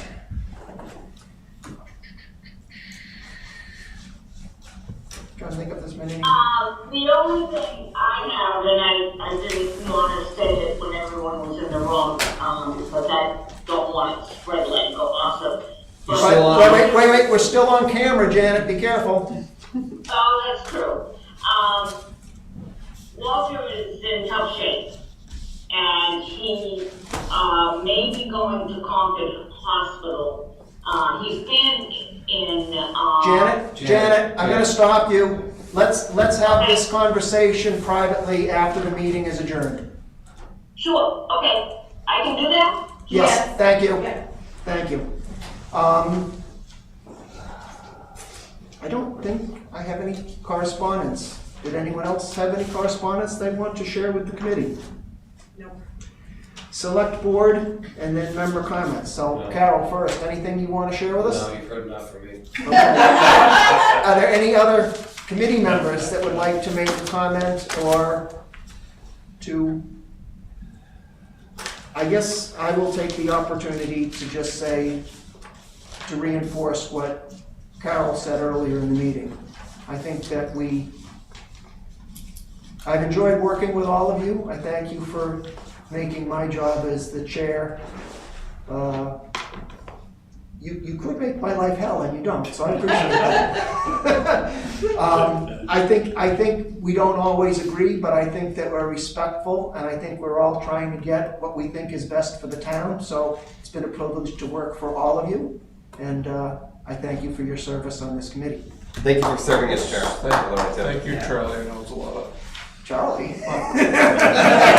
Oh, thank you, Charlie. Thank you for your job last year.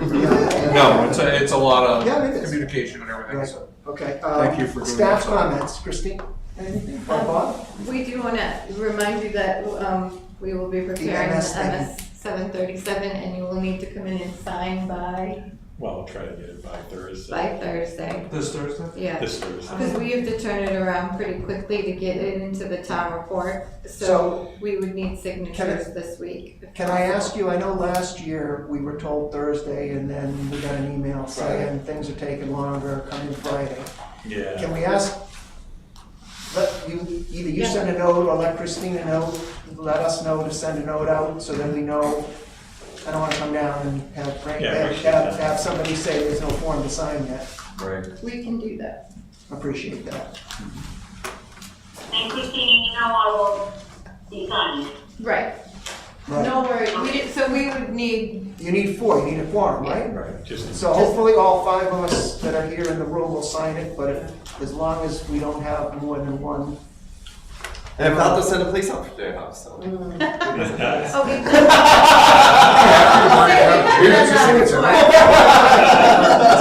They'll be delivered for you. That's right. We have done that before when we needed signatures. Okay. Should try what we're using in Florida. So we need to sign the MS, whatever form. I think that is it. Does anyone else have anything else before I call for adjournment? I just want to wish Rob Larson the best of success. He will be a wonderful selectman. Thank you, Janet. Scott, it will be, because they saved me so many times in the budget meetings, but Rob, you and Scott would just make a great team, so. Okay, Thank thank Wish you. you the best. I think this is it for our meeting. So our next time we will assemble will be at town meeting on March 17th or whatever day it is, on 18th. 18. So Saturday, March 18th at the high school auditorium. You're all, if you're back in town, and all of you that are in town now, good. We'll see everyone there. We have no other meetings before then. And I will now make, I guess we do have to vote on this. I make a motion to adjourn, right? Second, yeah. Seconded by Sue. Paul's in favor, yes. Charlie, yes. Did I go down the table and give me your vote? Oh, yes. Yes. Yes. Yeah. Janet? Yeah. Okay, we're adjourned. So hold on a second, Kate.